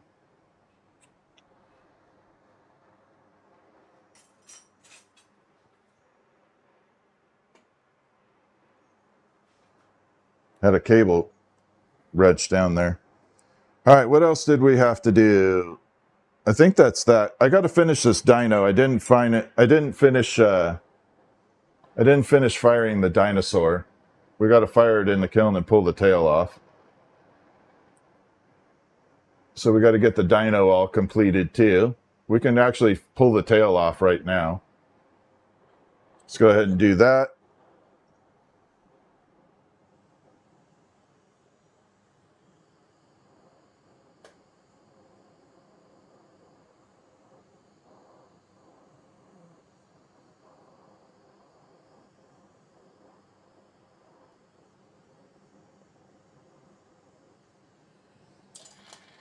Now the dino is all done. We'll park that guy in the kiln and get the colors all looking good. Little brontosaurus guy. And what other projects do we have that I didn't finish? I got to finish the calligraphy pens a little too.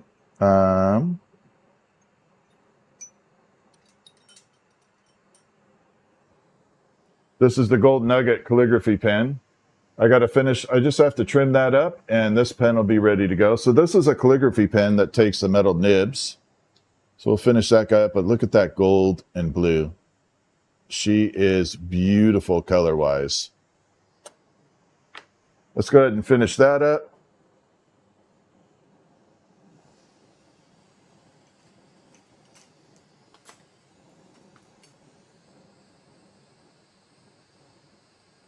And all we got to do is skim the surface. We don't have to do anything else to it. Just skim the surface.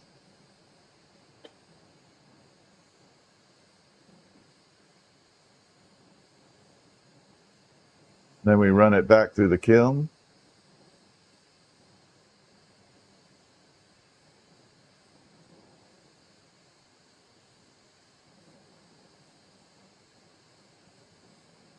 And there, that's complete. Put that off to the side. And someone asked me about the calligraphy pens too. So this is the calligraphy pen when it's completed. Has the little metal nibs that fit into it. That's why I have that little opening. But that's what the whole pen looks like that.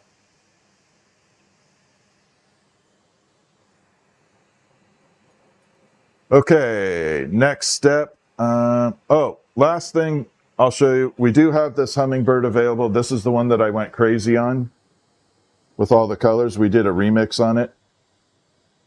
Ready? 3, 2, 1. I love these colors. I don't know if it has uranium. Nope. But yeah, that hummingbird has some amazing color to it.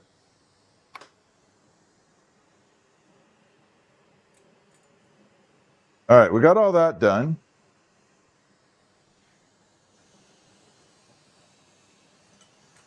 Let's finish the dagger pen and then we'll do the eagle.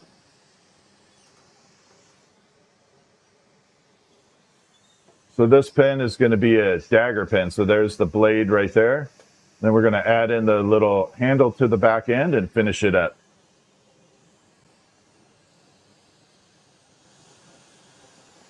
I think I'm going to use this caramel color for the side too.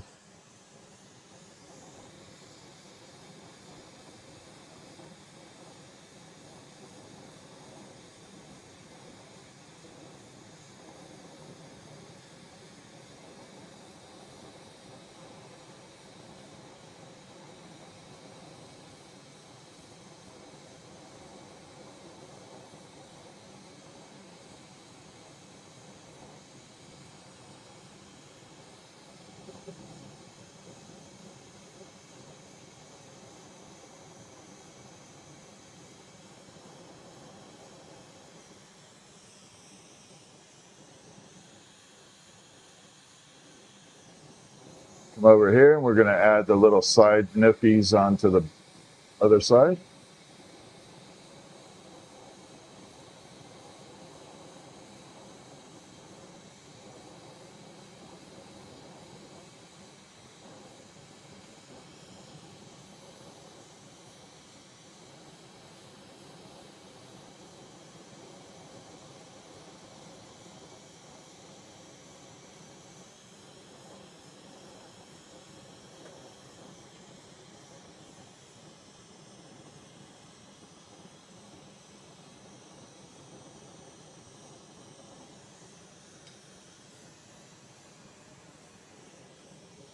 So we got that on there. I'm going to put a little, like a jewel right there too.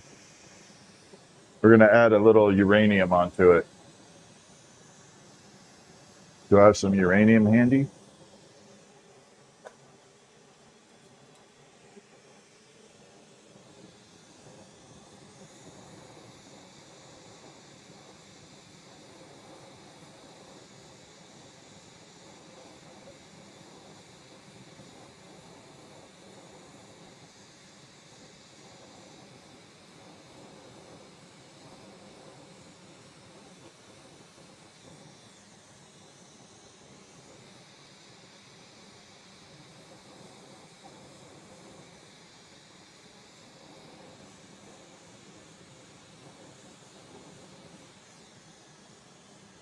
All right, got that on. We're going to pop some, so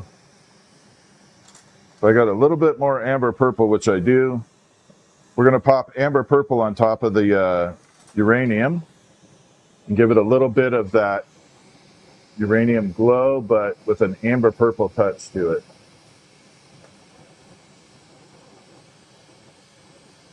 There we go.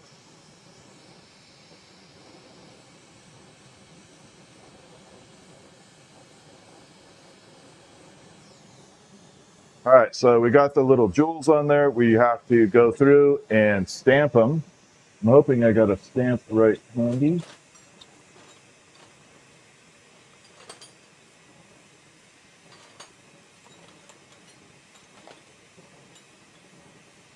Oh, I do? Perfect. So we're going to stamp it with an impression.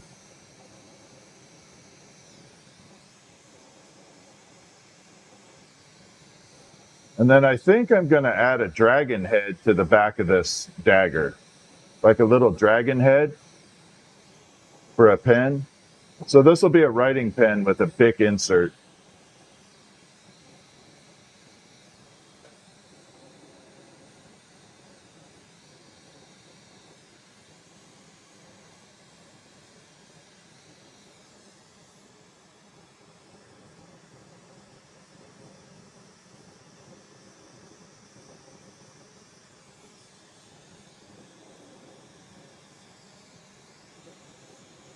Got that one done.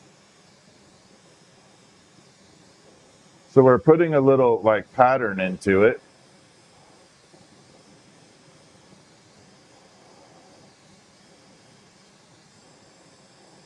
So these tools are leather making tools. They're very easy to find. You just get a leather making stamp. You can go in and purchase them, and they work really well for the for glass.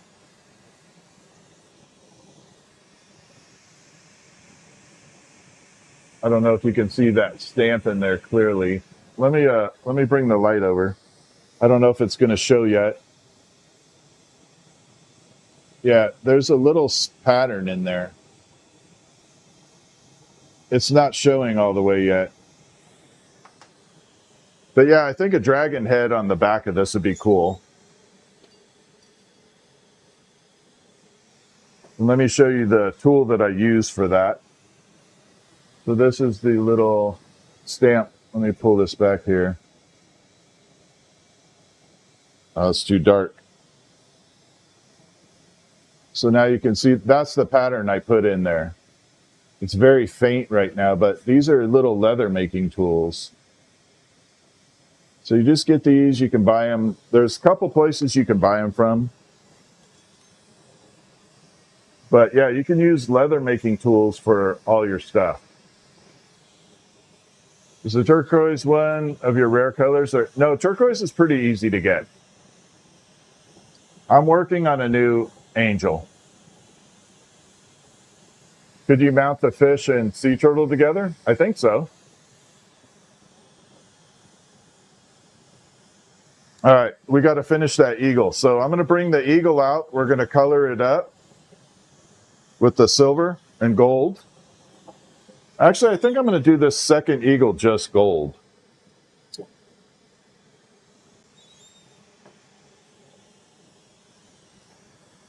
I think we're just going to do gold on this guy.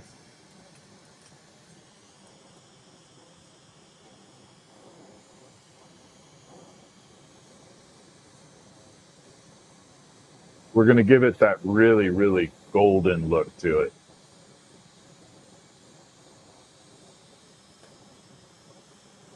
Got to get that on there really gooey.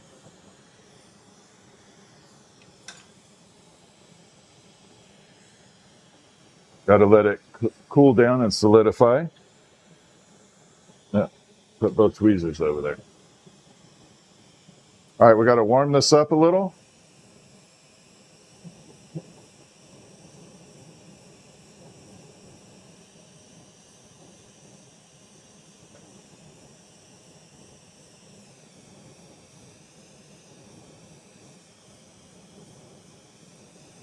Let's go ahead and do the gold.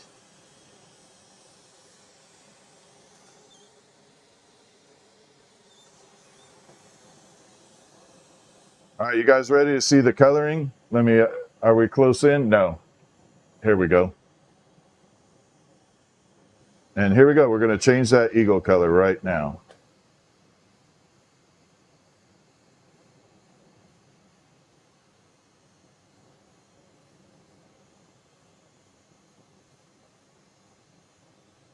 So this process is called fuming, and it's basically the process of adding gold or silver to the glass by vaporizing the metals to a point where they turn to a gas. We'll come onto the inside here.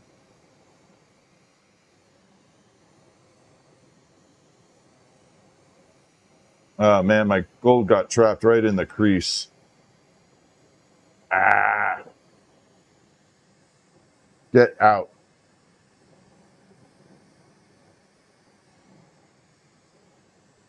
There it is. So a little bit more color.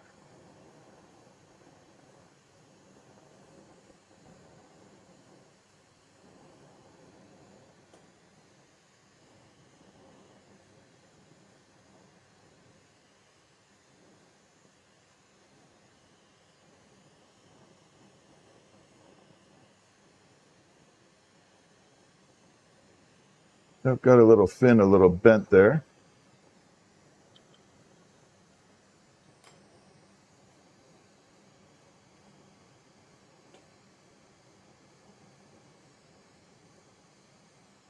There we go.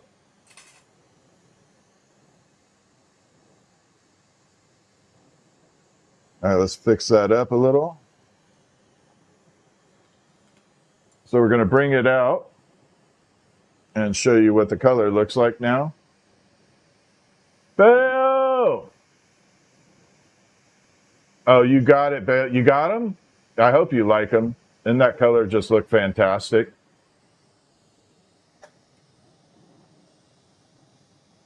Now you can see the coloring we have on there. So I'm going to grab borax. We're going to add the borax to it. I want to change the coloring a little bit more. For those of you who don't know, I use borax laundry soap to enhance the glass a little bit. Borax on top of those colors look good. I'm so glad you like them, Bayo. I was really proud of them. They look fantastic. Let me grab my borax. I got to actually reload the borax in here because I don't have much left. Unfortunately, the borax got hit with peeps, so we still have peep juice in there. All that black stuff is the peeps. we have peep juice. Unfortunately, I guess, is peep juice a thing? We could call it peep juice. Thank you, Bayo. Yeah, I wanted you to see him first before I posted him. All right, let's pop the gold back in. And we're going to get the borax rod ready. I'm going to park this guy up here for the moment. Oh, man, I just got peep juice on me. Yuck. That stuff is sticky, too.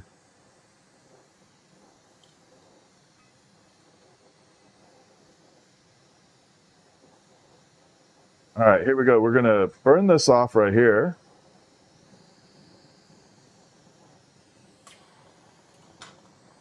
Going to dip it in some borax. Make sure I pick up enough. You can see the flame. Watch the flame color change with it. Let me pull it in tight. See the flame color change a lot with the borax? So you can tell you got it on there. There we go. All right, so I'm going to show you the eagle before and after the borax. So this is before borax. Okay, so we got that color. Now we're going to add the borax in.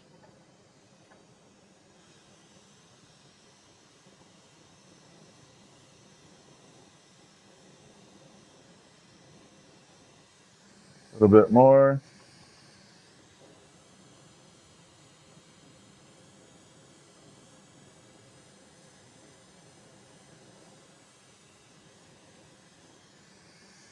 A little bit more.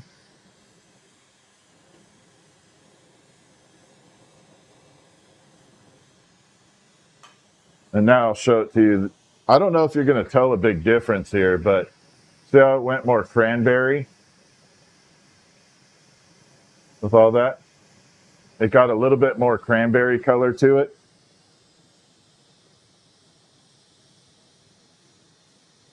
And that's what the borax did to change that gold fume on there.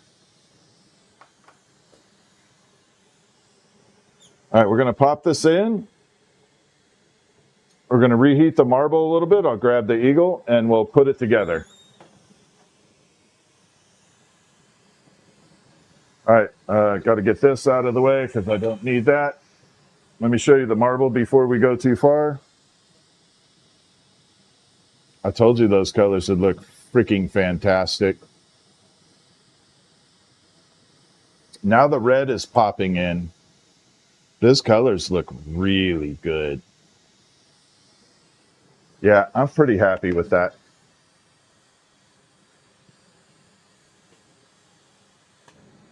So we just have to heat the top end up a little. And this one is the one that's going to go into the acrylic base because I want it to light up really well. So we just have to reheat this marble up really good. I'll pop it in the kiln. We'll take off the bottom end of the eagle and we'll slap it together. Slap it together.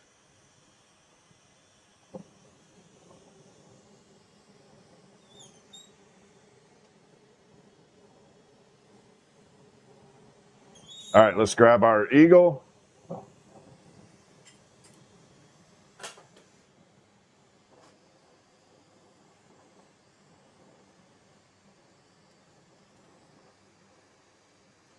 And the reason, a lot of people ask the question, why do you reheat the tool? I reheat the tool, or I heat the tool up because I don't want it to thermal shock the glass. The glass is sitting at 1100 degrees while it's in the kiln, and the tool is room temperature. Borosilicate glass can withstand a 900 degree thermal shift, Fahrenheit, 900 degrees Fahrenheit. But going from 1100 to room temperature, it could thermal shock the glass. So I want to remove that possibility by preheating the tool and getting it a couple hundred degrees hotter. We just have to pull this little nub off here. I want to leave the little fish on there.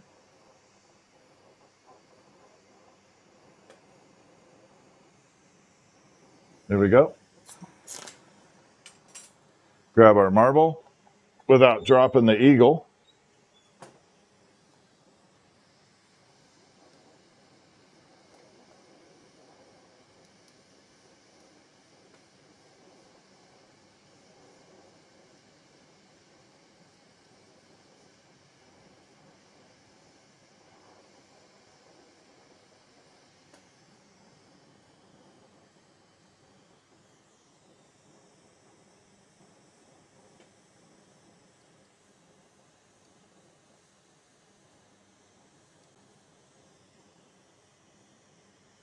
And there we go.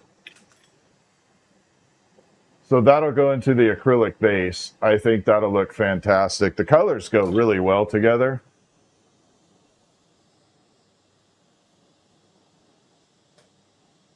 So yeah, all those colors blend really good.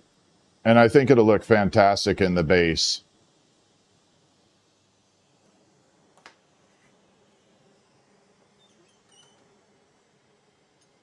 Park that in the kiln there.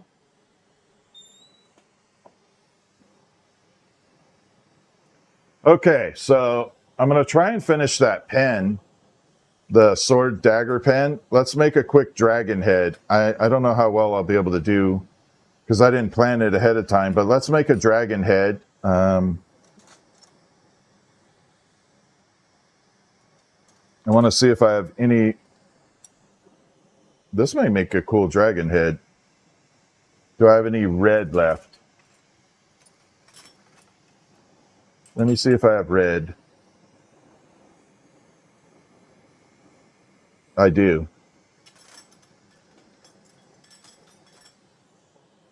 All right. So we're going to make a custom color for the dragon head, and then we'll assemble it to the end of that pen, the dagger pen.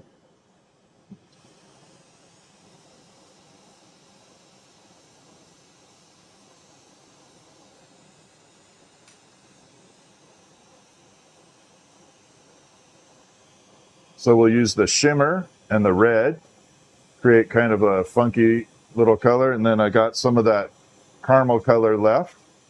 We'll do the accents of the dragon in the caramel colors. Yeah, this will be cool. This will be a little dagger pen with a dragon on the back of it.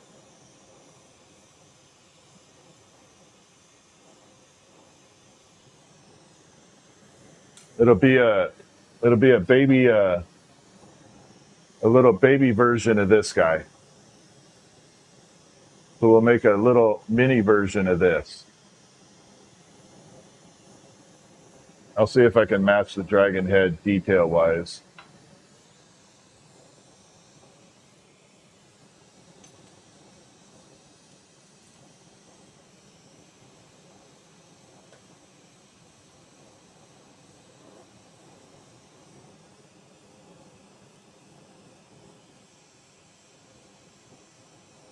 All right, here we go. We're going to add the red in.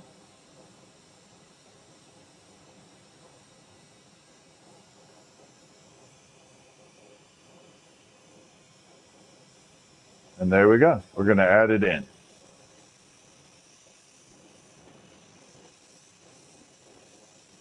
Lots of red, though.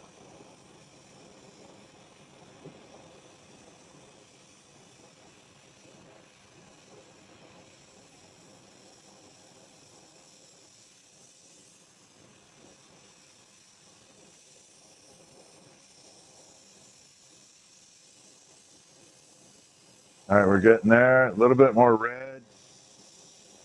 So we'll make the dragon head. We'll pop it on that pen. And hopefully it looks good.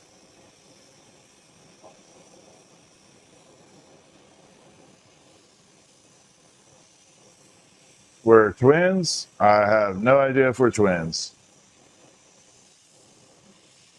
I was born by aliens. I'm alien influenced.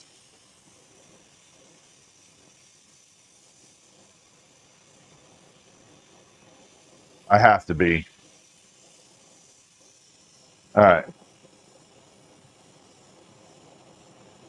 I think we're going to use the drill to mix this up too.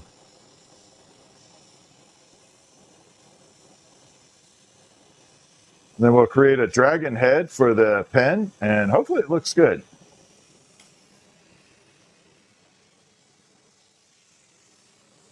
Like I said, I'm pretty hyper tonight, so I don't mind streaming a while.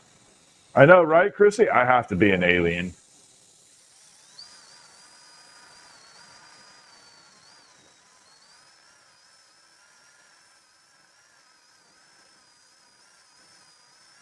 Hey, my hair went fully white at like 23.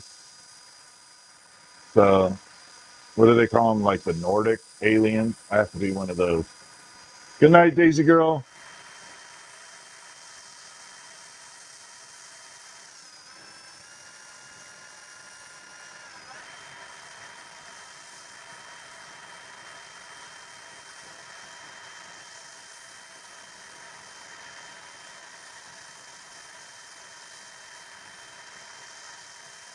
A little bit more, and I think we'll be good.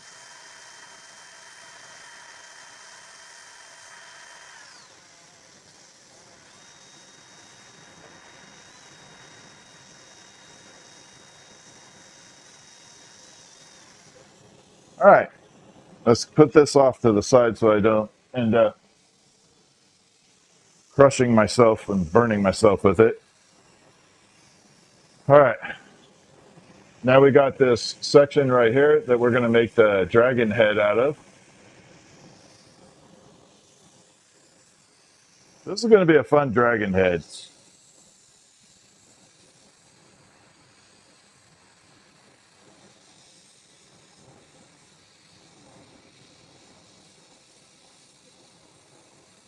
Pull that little bit off.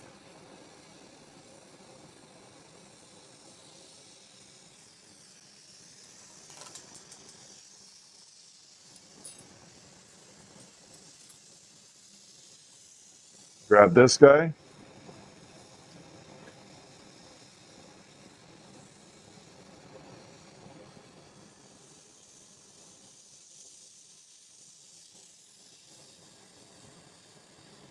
I just have to round this little section off here. Then we can start making the dragon.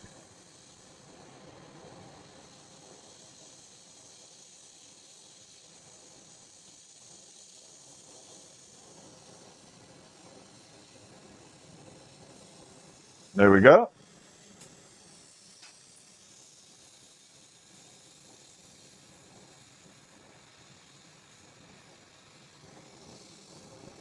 Pull this down.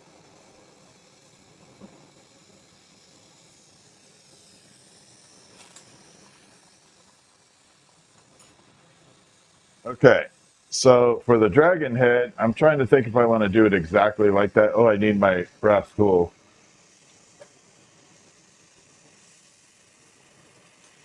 Need my dragon eye maker. So let me show you before we go too far. I haven't done the filter thing in a while. Here we go. So you can see the fire right there, and it's kind of blinding. Now if I put the filter in front, now you can see how I can see what I'm doing here. We bring the filter in the front versus that.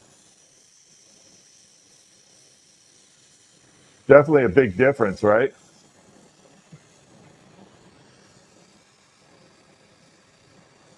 All right, so I got this rounded out. We're going to switch the punty one more time, and then this will be where the nostrils and everything are going to go. We're going to bring it out and make it all from there. I want my amber purple here. And I'm trying to think if there's any... Nope, I'm going to have to cheat it. I'm going to have to use this rod.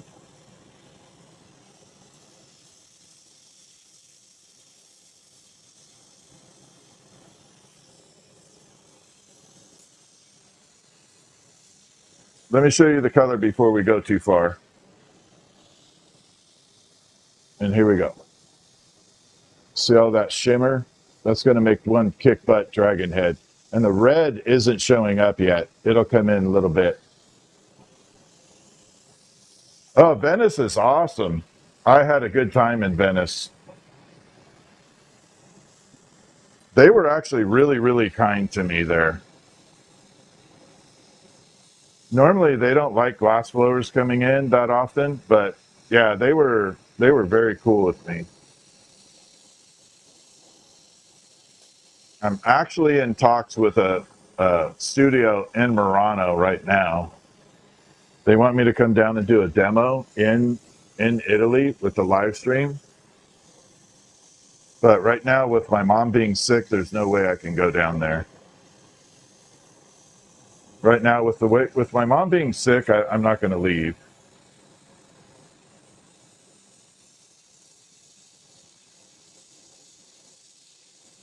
I'm not going to leave her behind. They can wait. All right, so we got to start shaping the dragon head here. So we got all round right now. You guys, yeah, we're on close-up view.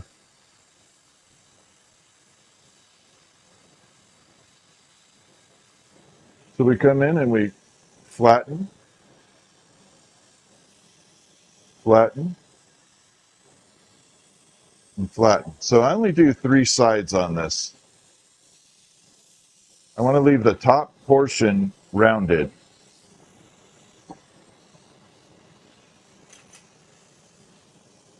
So hopefully you guys can see a little bit. So there's a flat spot, flat spot. Oh, it's hard to see without the flashlight. I'm really doing this for the glass blowers that follow me on here. So you can see the flat spot, flat, and flat. But I'm leaving part of it rounded. So the top portion of the nostrils and everything, that's going to stay rounded.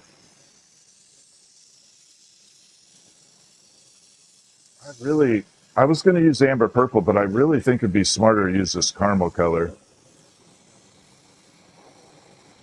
So the first thing I'm going to do is come in and add the 2 nostrils.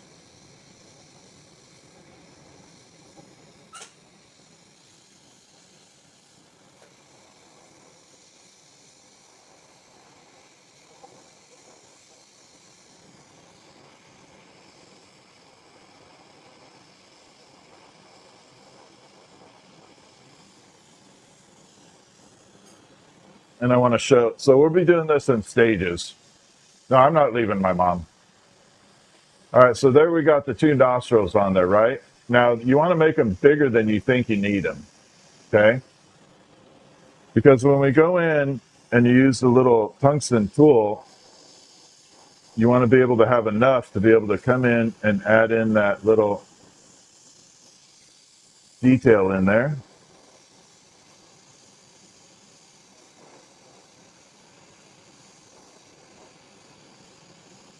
Like that.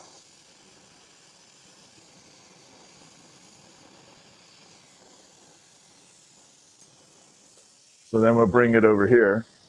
So now you can see we added in the nostrils right there. You can see I indented it with the little tungsten tool, and it creates that little bit of nostril right there.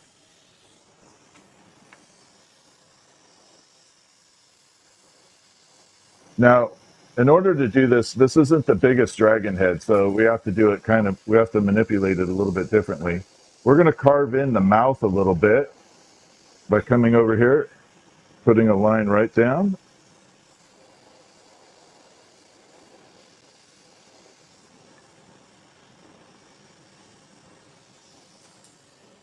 Like that. So we just added a little ridge for the mouth right there. We can't do too much on it. Hopefully you can see that little ridge that I carved in right there. So you do both sides. Then we come in and do the front section of it.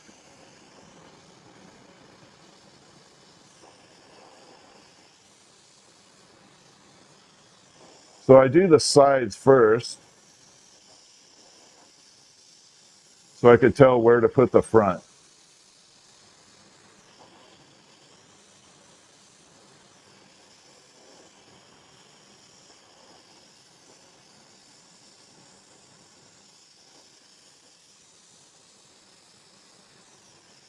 And this is the part that really makes a difference on here.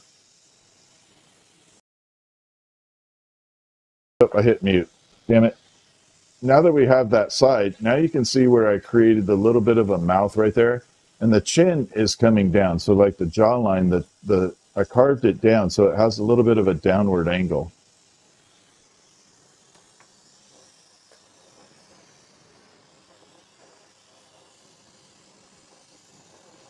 Then we're going to take and we're going to put a little tiny little beard on it.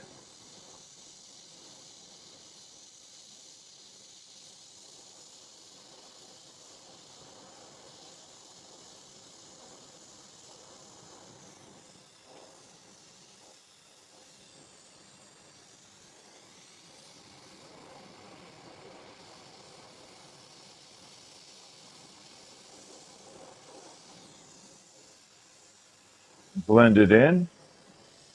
A lot of little back and forth on the camera here, I apologize, but now we added the little beard onto the bottom, like a little goatee. Then we're going to come up top and we're going to add these little ridges, this one streaking ridge right down the middle.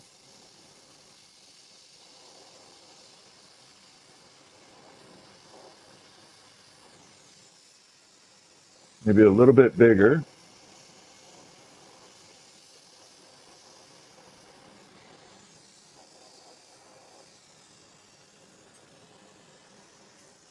A lot of back and forth on the camera, I apologize. So we added that little ridge right there, right going down where the nostrils are. And then once you have that, you take your needle nose pliers and you just come through.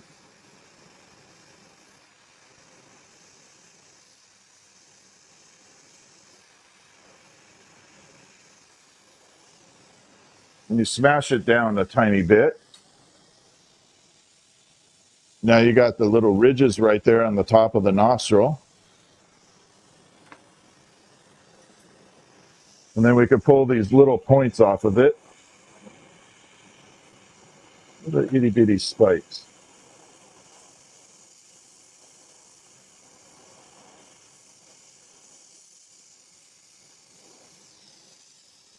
Like that. Now you can see we got the little spikes going on. So that's the front jawline of the dragon.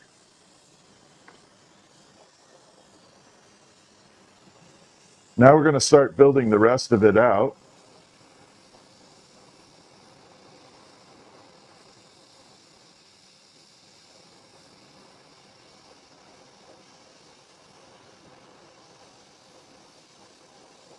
We're going to add a little padding right there.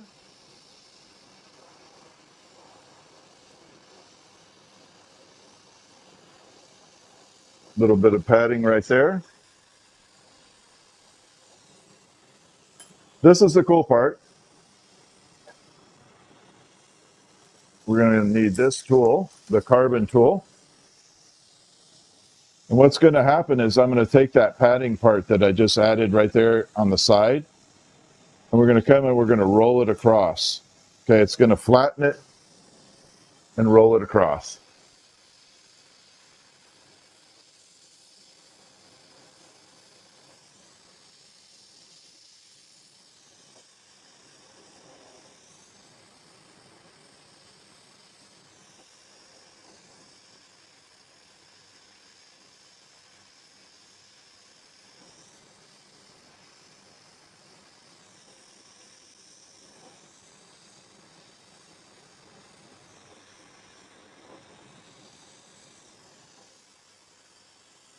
And let me show you what we got built.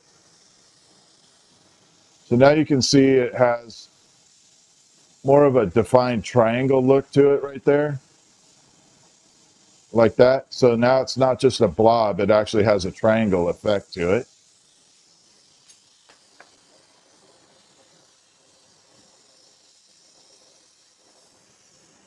Okay, now that we got that portion done, we're going to take and we're going to start building the rest of the head. So this part gets to be a lot of fun. Let me move my flashlight before I blow myself up here. So we want to add the eyeballs and basically the eyeballs and eye socket.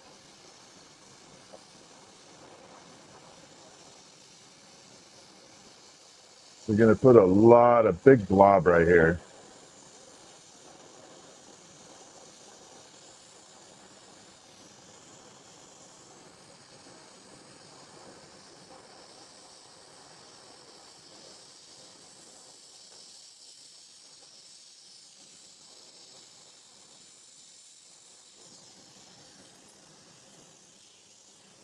So now I have the two blobs right there. Okay, that's where the eye sockets are going to go. Okay, and we're going to use this brass tool that I just put up here to create the eye socket. I don't know if you guys can see that. Oh man, I can't. This camera sometimes frustrates me. See that little curve right there? That's how we're going to make the eye socket. So we come up here, heat up the side, got to line it up appropriately.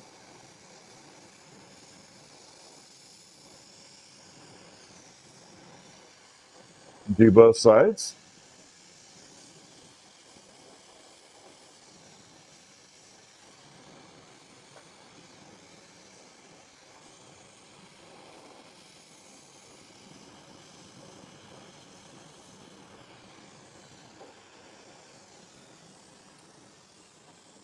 Can put that off to the side now. And now you'll see how we define the eye socket in there. See how now we got an eye socket on both sides? So now we got the dragon eye socket right there.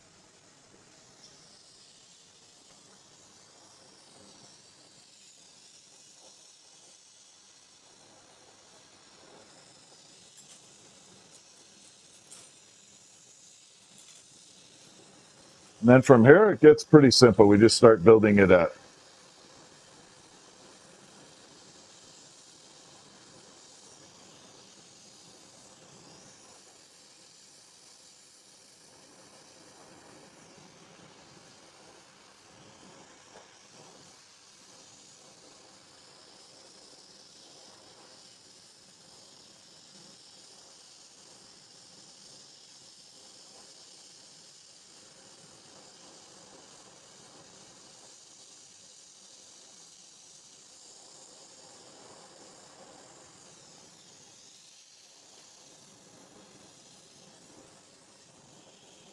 So we add the first little spike right there, like that. You see it starting to take shape? Then you come from behind the eyeball.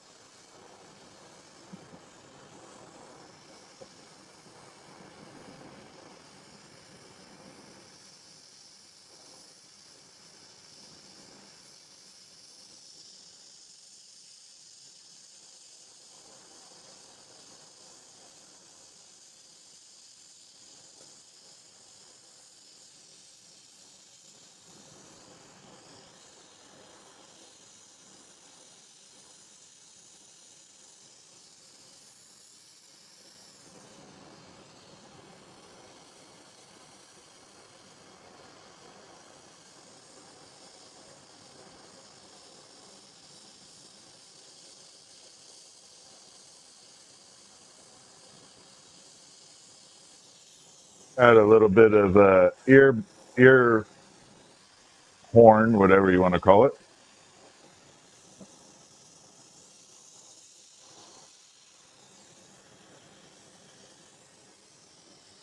Now you can see we got the horns going on now. Everything's starting to take shape.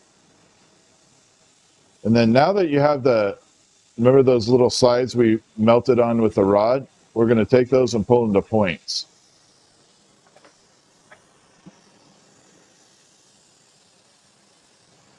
So we're going to heat those back up.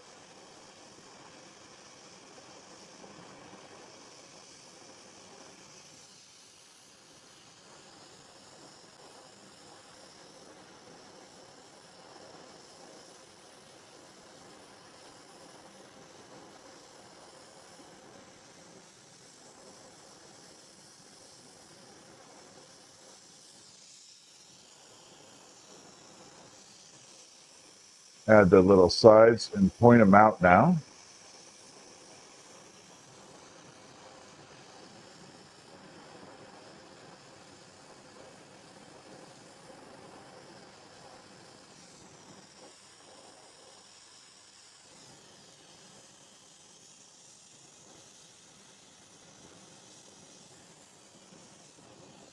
And we just added a little, so now they kind of come out and they point out to the sides. And we got that going. So the last step on here is we have to heat the bottom and kind of flatten it because they don't have real, it doesn't look good with a rounded bottom down there. So you want to define that jawline.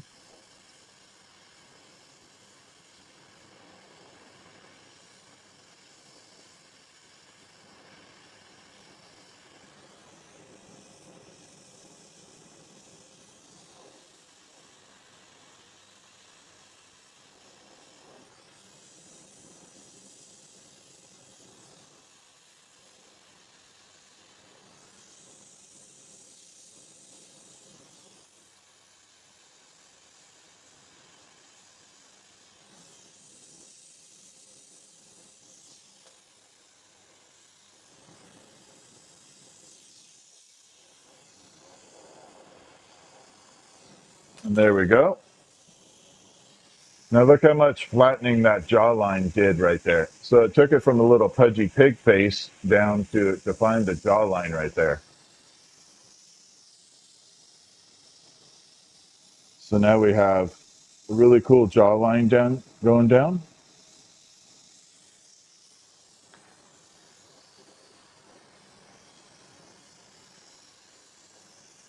Okay, the last little step is I got to reverse the punty on this one more time.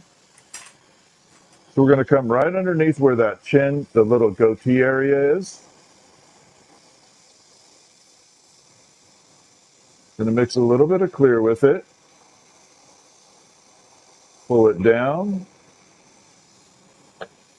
And leave it attached because I want to do the back end of this dragon now.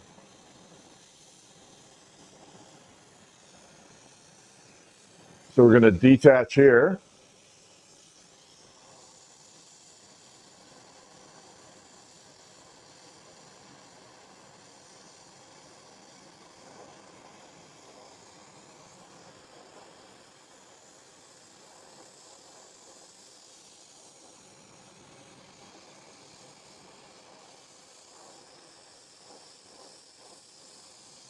Bring it down.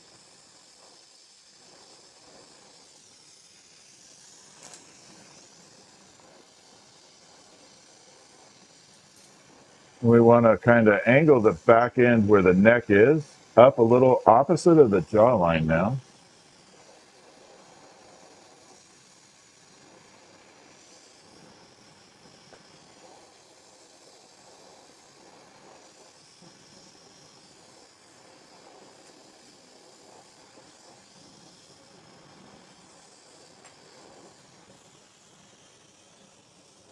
Now we have a really nice defined neck area. See how the head just changed by doing the little jawline and the little neck area right there.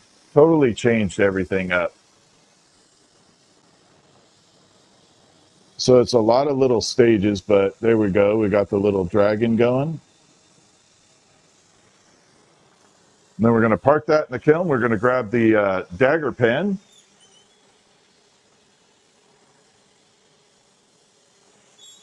So we'll put it on the back of this guy right here so the dragon will fit on the back of the little dagger pen.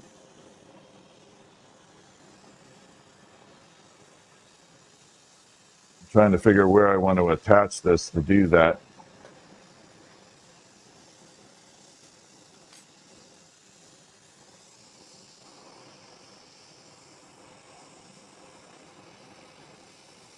Probably right here.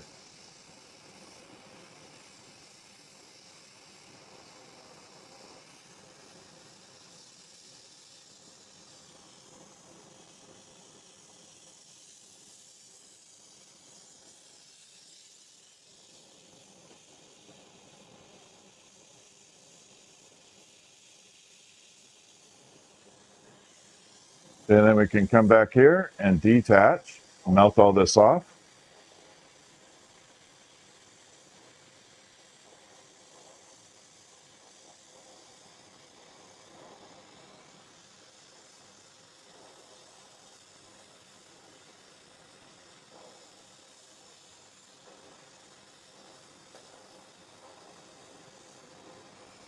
Make sure all that color comes all the way up to the front.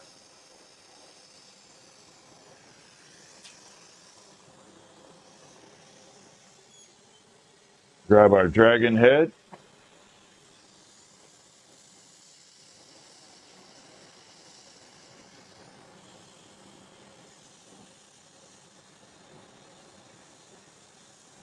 I didn't want it sticking there.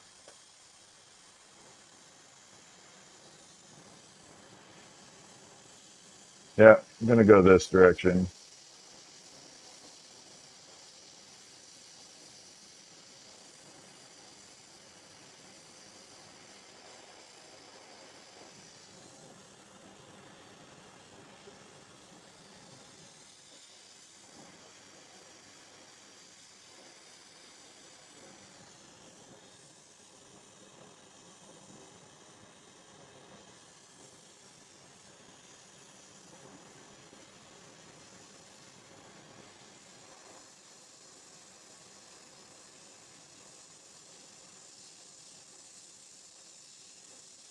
Pull that little chin area off, although you don't want it really sharp.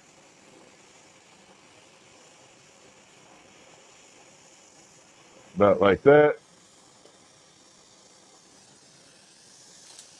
Leave it tilted down. I got to park this in the kiln for a second.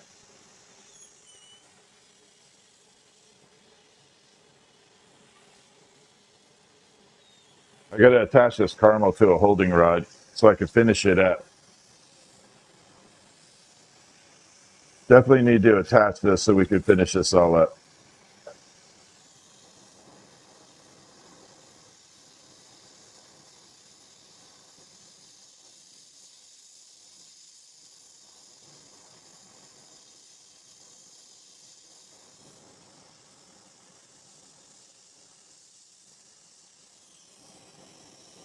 This rod was too short to maneuver it with.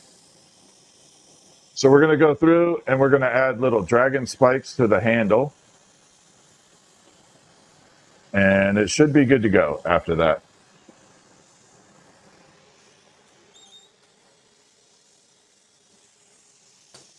And I got to straighten out one little guy in here. Got a little bent.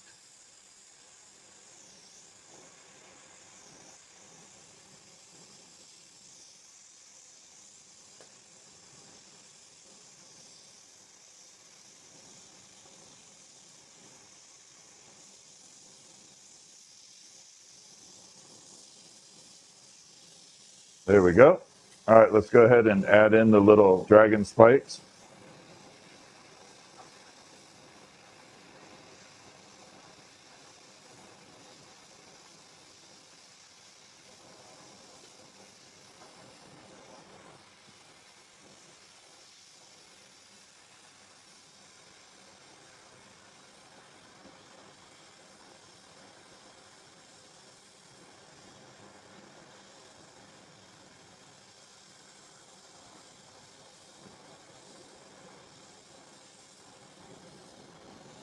The ear got a little bent.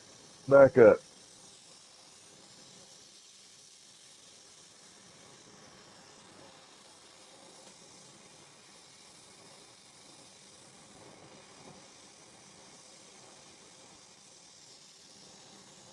There we go.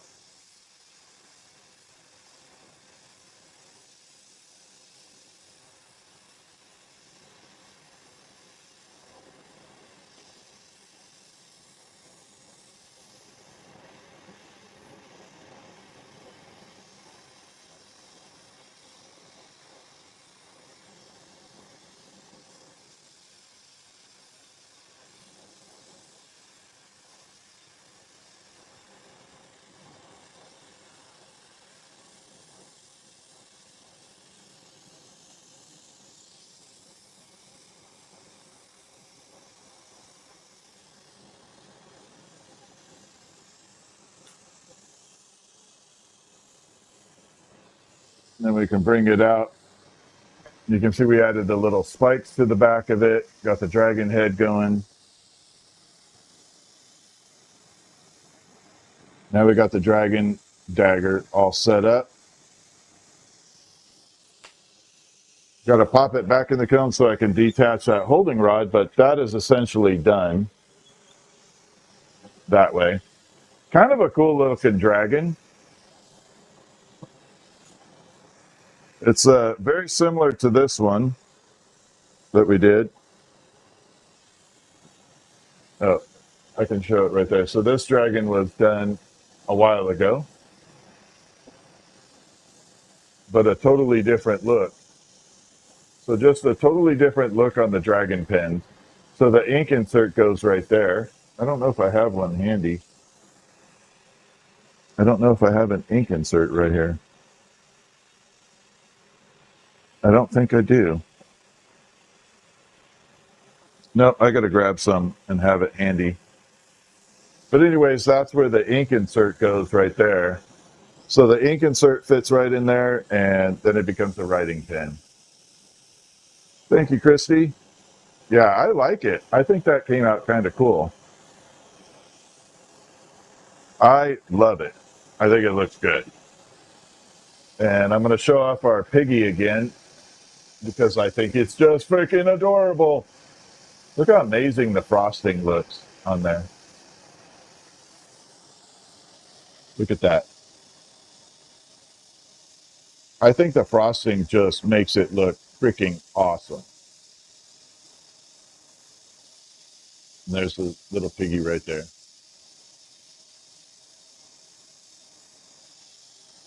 Flying pig. I love that color.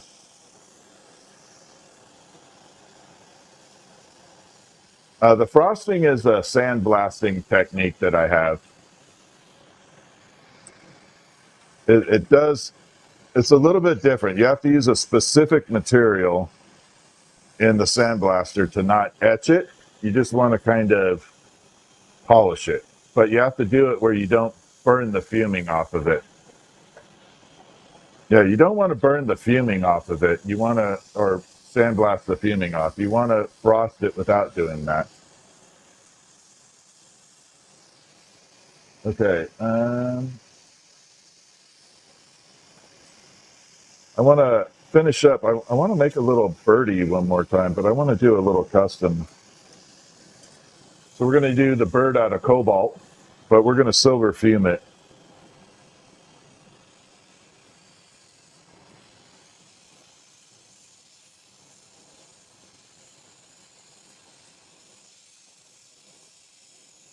I think I'm going to make this a dove.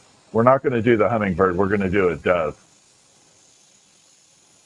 Christy, it was last night's live stream. It's at the very end. So if you want to go watch the live stream from last night, it's at the very end. It's the last item I made, I believe.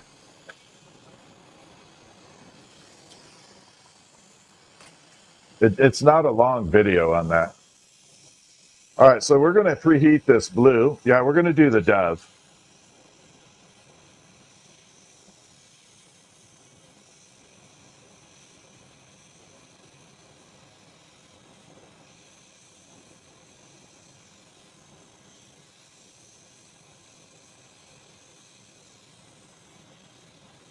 So for the dove, we're going to silver fume the cobalt ahead of time.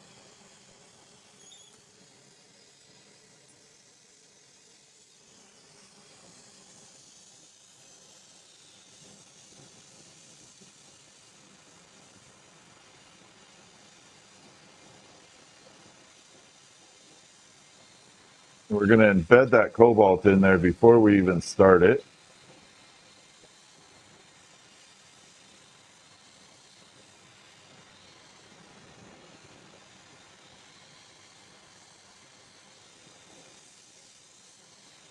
There we go.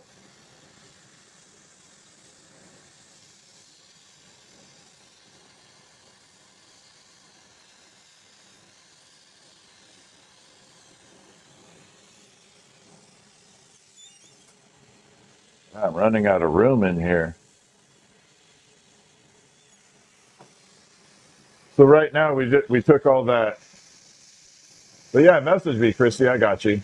All right, so we got the cobalt with the silver on there.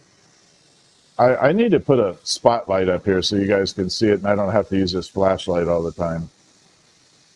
See how we just changed the color with the silver? Kind of has that greenish look.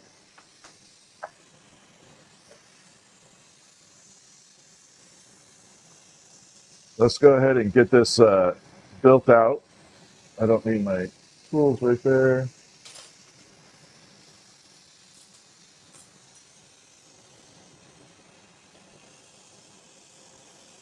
Here we go. Nope, not that big a flame.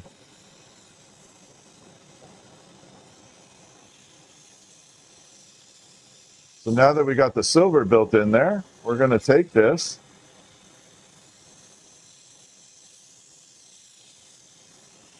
We're going to fold it over.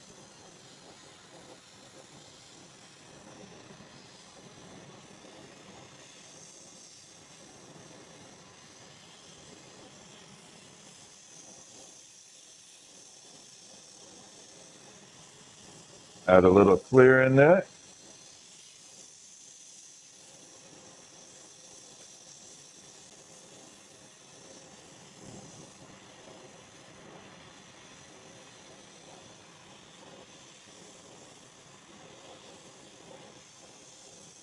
There we go. So we're going to create the body, the dove body, into a really cool looking pattern.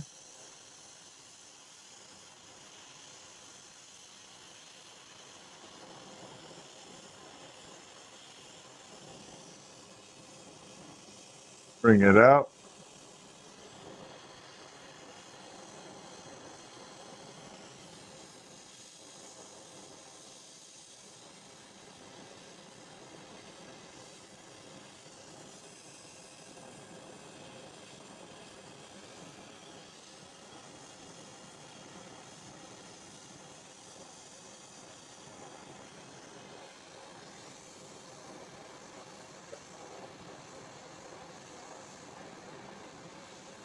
Pull that down.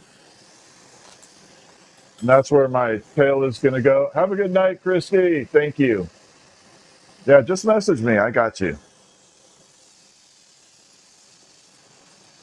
then we're going to use the amber purple, I think, on this. I'm going to have to use the back side of this. That's fine. We're going to start by making the tail.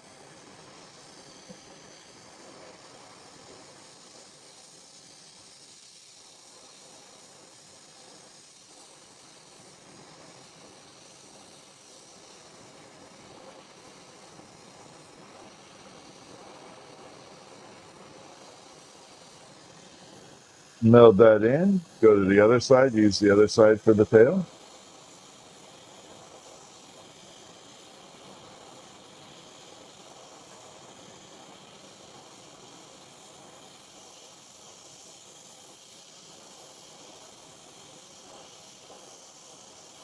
This color combo is going to be so epic.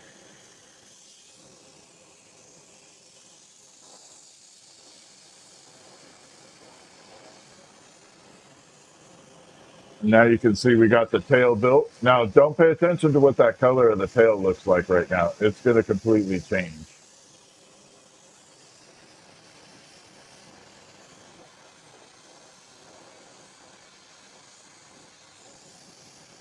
Okay, we need to grab ourselves a little punchy rod. Do I have anything shorter? I do.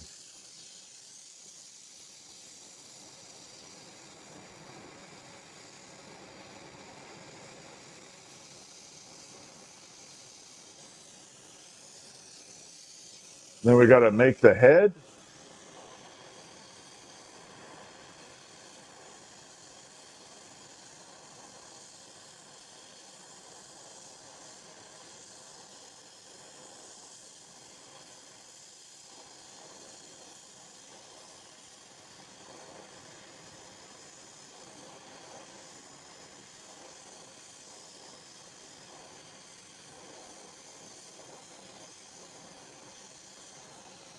Melt that in.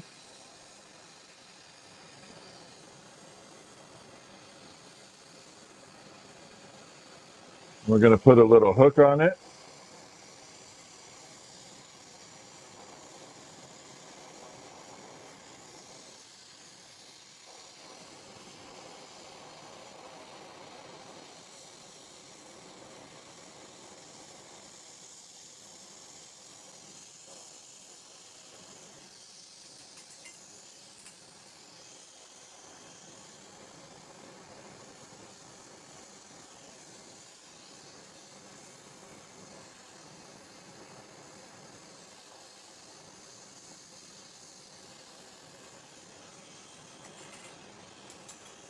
Now you can see we got the body going and a little hook right there. And we're going to add the wings and a little beak on there. And it should be pretty beautiful. Let's go ahead and do the wings. We're going to do everything out of amber purple on these.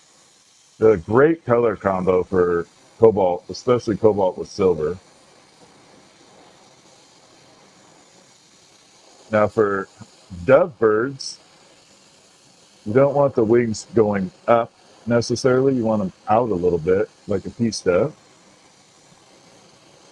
We're going to angle it a little differently as we construct the wings.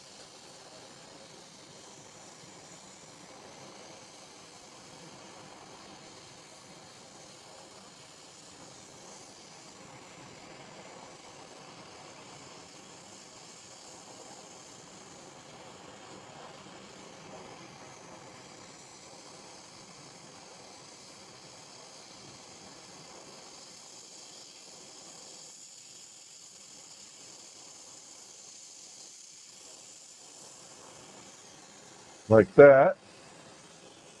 Then we bring it out and we have a beautiful little wing. Now, don't pay attention to that color yet. The color on this is just going to be outstanding. Outstanding.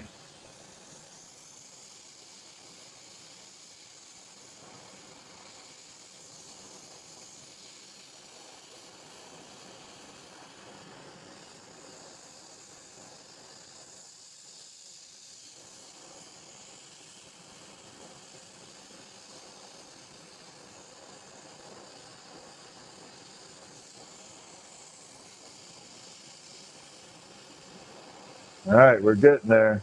Let's yeet it.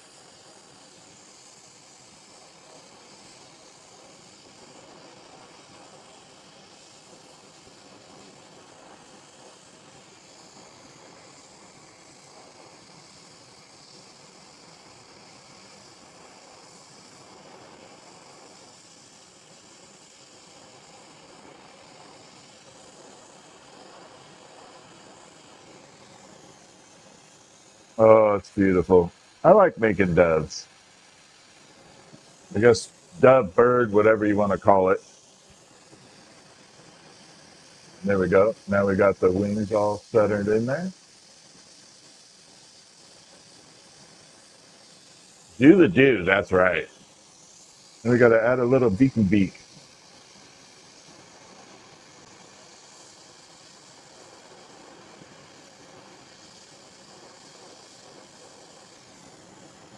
Keep it very, very small and centered on there, not too much.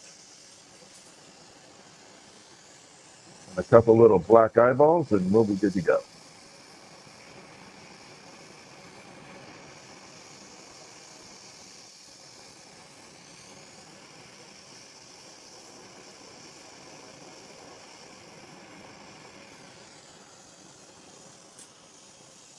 Now, we're going to bring it over here, and let's see what the body looks like. See the little streaks going through the body with the silver embedded in there?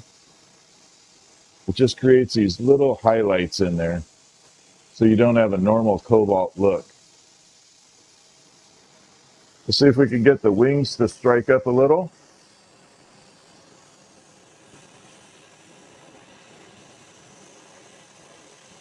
So what happens on this color is you have to heat it and cool it. And the colors get better and better.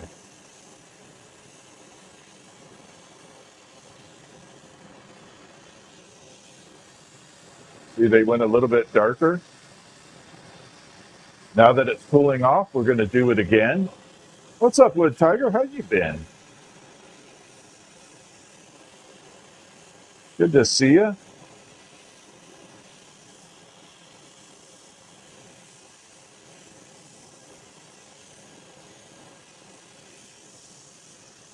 And now look at the wings get darker. See how they just keep getting better and better? We're going to do it again.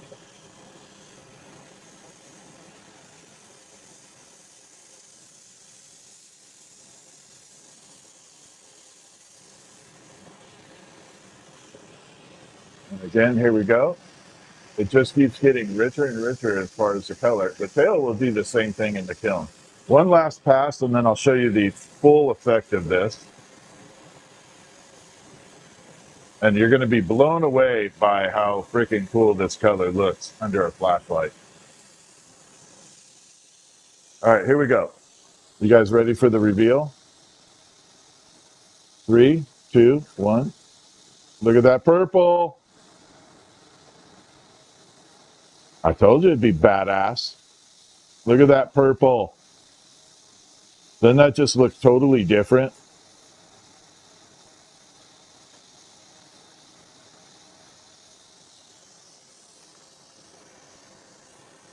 That's what I'm talking about.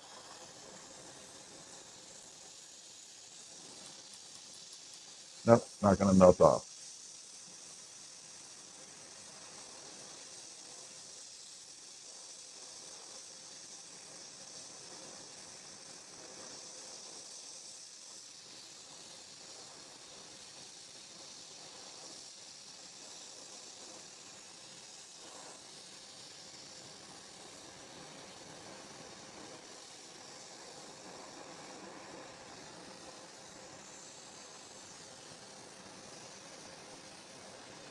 There we go.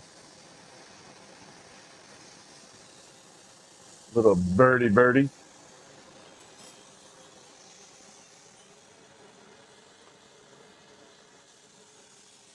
I'm really running out of room in here. All right, let's finish the dragon dagger.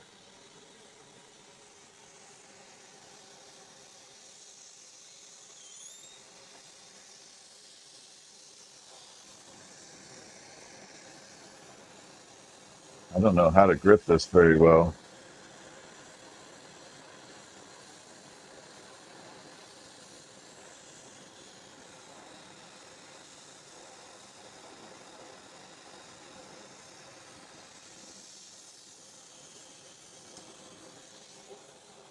So this is an actual writing pen. It's a little dragon writing pen.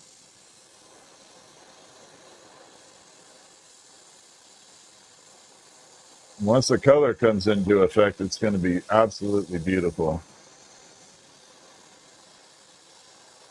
I gotta get rid of this little clear nubby on here.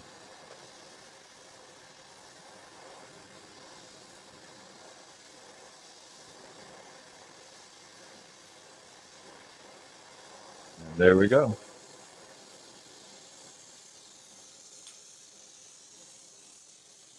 So I'll try and bring it over. I can't really hold it too much, but there you go. So that'll be a pen when it's all cooled off. It'll look 10 times better when it cools off. Right now it kind of has some funkiness to it.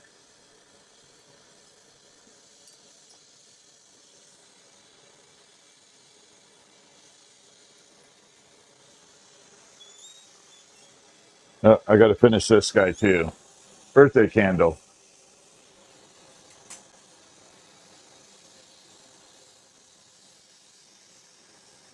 I forgot I got to finish the birthday candle. Put a little hole in it.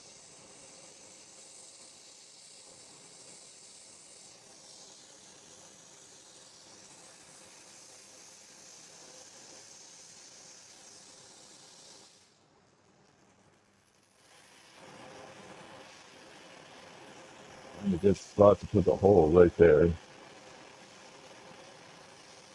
So this is a little pen as well, and it resembles a birthday candle.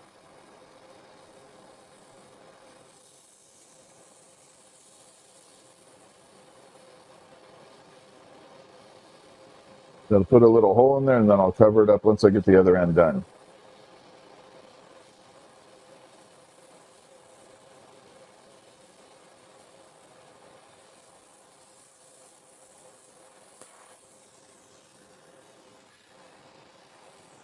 So we have to put a little exhaust hole in there, or it won't be able to come apart.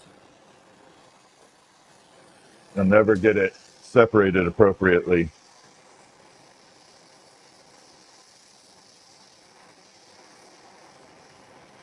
Put a little holding rod there. And then I got to open up the end right here for where the big pen goes.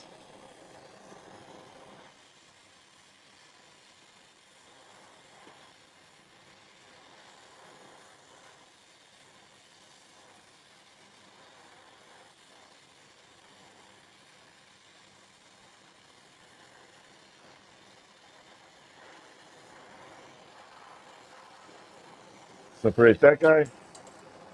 Oop, almost missed. Would have been a bad shot.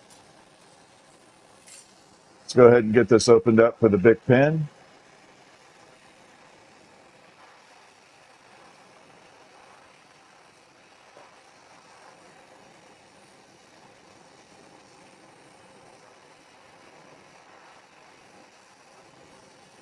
There we go.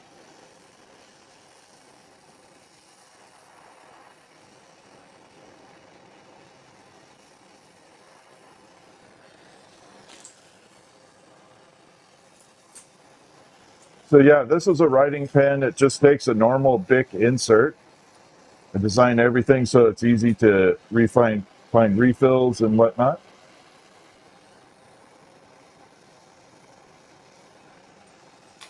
We just have to use our little fitting here to get the pen insert in there perfect.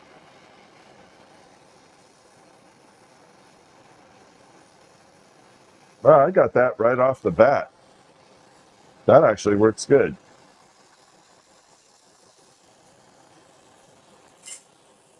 So there's the pen there, and it'll have the little flame. The flame is going to be in the yellows and oranges and stuff when it cools off.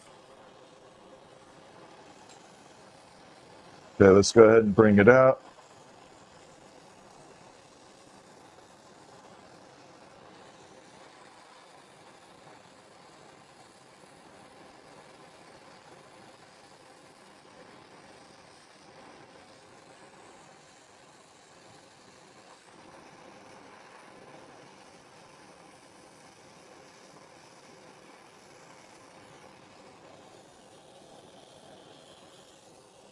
Just grab that. This thing's like a weeble wobble.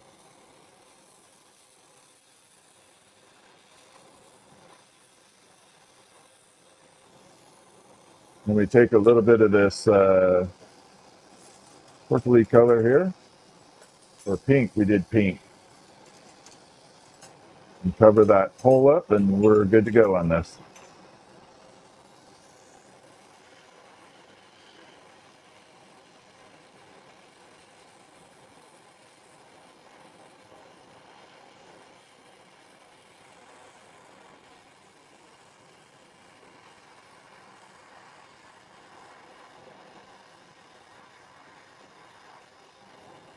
And there we go.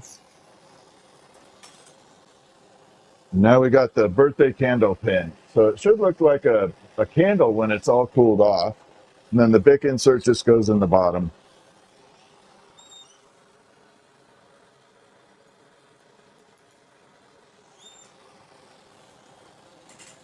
Okay, I think that does it for me for tonight. It's 11 p.m. my time. Thank you guys for hanging with me. I appreciate it. Don't forget to hit the follow, subscribe. I really appreciate all of you hanging. I love hanging out with y'all. It's been my absolute pleasure to hang out with you. So tomorrow I'll be live a lot tomorrow too. So come join me. We're going to make a Venus flytrap. So thank you all for hanging, and I will see